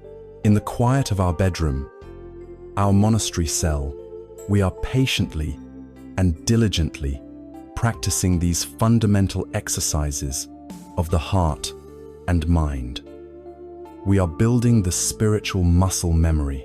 The concerto is our waking life, the ability to navigate a difficult conversation with a loved one, to remain calm in the face of unexpected bad news, to respond to a stressful situation at work with wisdom rather than blind reaction. This is the beautiful music of a life well lived. And this capacity is built, note by note, scale by scale, during our quiet, dedicated practice in the dark. The peace and patience you cultivate at 3 in the morning is the very same peace and patience you will draw upon at 3 in the afternoon. Or think of a marathon runner. They do not prepare for the race by running a full marathon every day. They engage in a varied and consistent training schedule. There are long, slow runs to build endurance, short sprints to build speed, and periods of deep rest and nutrition for recovery. Our nights of wakefulness are our training ground. When we lie still, practicing acceptance, we are on a long, slow run, building our spiritual endurance. When we are assailed by a rapid-fire succession of anxious thoughts, and we meet each one with mindful awareness, we are doing our sprint training, building our mental agility. And when we finally do drift into peaceful sleep, that is our period of recovery and integration. The race itself is the marathon of our one precious life. We are not just training to sleep better, we are training to live better. We are training for the entirety of our human experience. The most empowering realization on this path is that the peace we seek is not of a different kind from the peace of the fully awakened beings. The peace of Nibbana, or Nirvana, is not a magical, heavenly realm you go to after you die. It is a state of mind that is accessible in this very life. It is defined by what is absent. It is the absence of the fire of greed, the absence of the poison of hatred, and the absence of the darkness of delusion. It is the end of the inner war. Therefore, that moment at 3 in the morning when you notice your mind clinging to a worry, and you successfully practice letting it go, and you experience even a single second of true, spacious peace in that moment, you are tasting the very same freedom as the Buddha under the Bodhi tree. The quality of the peace is identical. The only difference is in its duration and stability.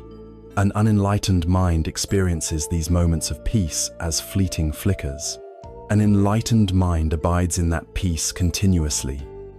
Our practice is to lengthen those moments, to stabilize that state, until it becomes the new, default foundation of our being.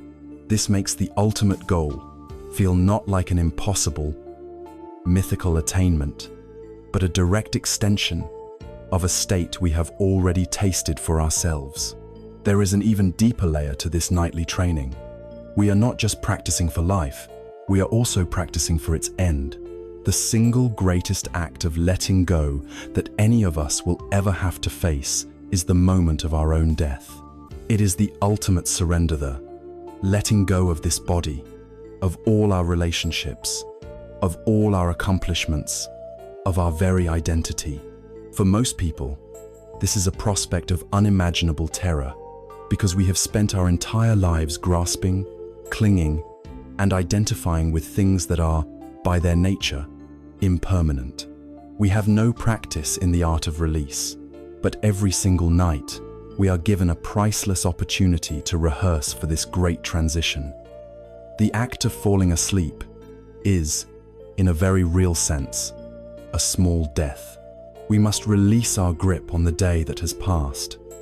We must surrender our conscious, controlling ego. We must allow our sense of a separate self to dissolve into a state of unknowing. We must trust the process of letting go completely. By mindfully and intentionally engaging in this practice, night after night, we become familiar with the territory of surrender. We learn that it is safe to let go.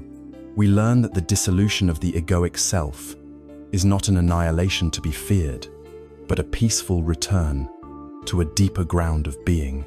We are, in the gentlest way possible, training ourselves to meet our own mortality with grace, courage, and a minimum of fear.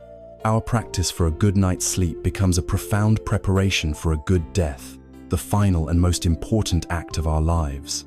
The ultimate icon of this achievement is the traditional image of the reclining Buddha, the depiction of his final moments before he passed into parinirvana, the ultimate state of rest. He is not shown as fearful, struggling, or desperate. He is lying on his side, his head resting on his hand, with a look of perfect serenity on his face. This is the image of a mind that has come to its final, complete peace.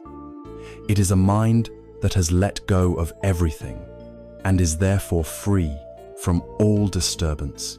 The body, being a conditioned phenomenon, is passing away according to the law of impermanence. But the mind, having realized its true nature as the boundless, unconditioned ocean, is utterly untroubled by the dissolving of its temporary waveform. The sleeping Buddha is the ultimate symbol of a consciousness that has found its true home, a rest that is absolute. This is the highest aspiration of our nightly practice. Our bed becomes our sacred training ground. Our restlessness becomes our teacher, and our goal becomes not just a few hours of unconsciousness, but the cultivation of a mind that is so peaceful, so resilient, and so trusting in the nature of reality that it can find rest in any condition. We are learning, in our own humble way, to embody the qualities of that sleeping Buddha, to find that unshakable peace that lies at the heart of our own being. And so, we have come to the end of our deep and detailed exploration. We began by diagnosing the frantic, restless nature of the modern mind. We journeyed through the path of building faith, of learning the multifaceted art of letting go, and of reframing the night as our greatest teacher. We have seen now that this path leads not just to a calmer night, but to a wiser life, and points toward the ultimate possibility of human awakening. We have laid out the entire map of the journey. Our final step is to step back, to take in the entirety of this landscape from a bird's eye view, to summarize the core message of our travels, and to empower ourselves to walk this path with confidence and joy, both tonight and for all the nights and days to come. Our long journey together through the quiet hours of the night is now drawing to a close. We began in a place of familiar struggle, lying awake in the dark, feeling ourselves a victim of the restless, stormy sea of our own mind. From that place of suffering, we began a gentle investigation. We became diagnosticians, learning to identify the specific hindrances, the thieves of our peace, and to see the deeper patterns of clinging and control that give them their power. We saw how our minds become haunted by the ghosts of yesterday and tomorrow, leaving the present moment empty. Then, we turned from diagnosis to remedy.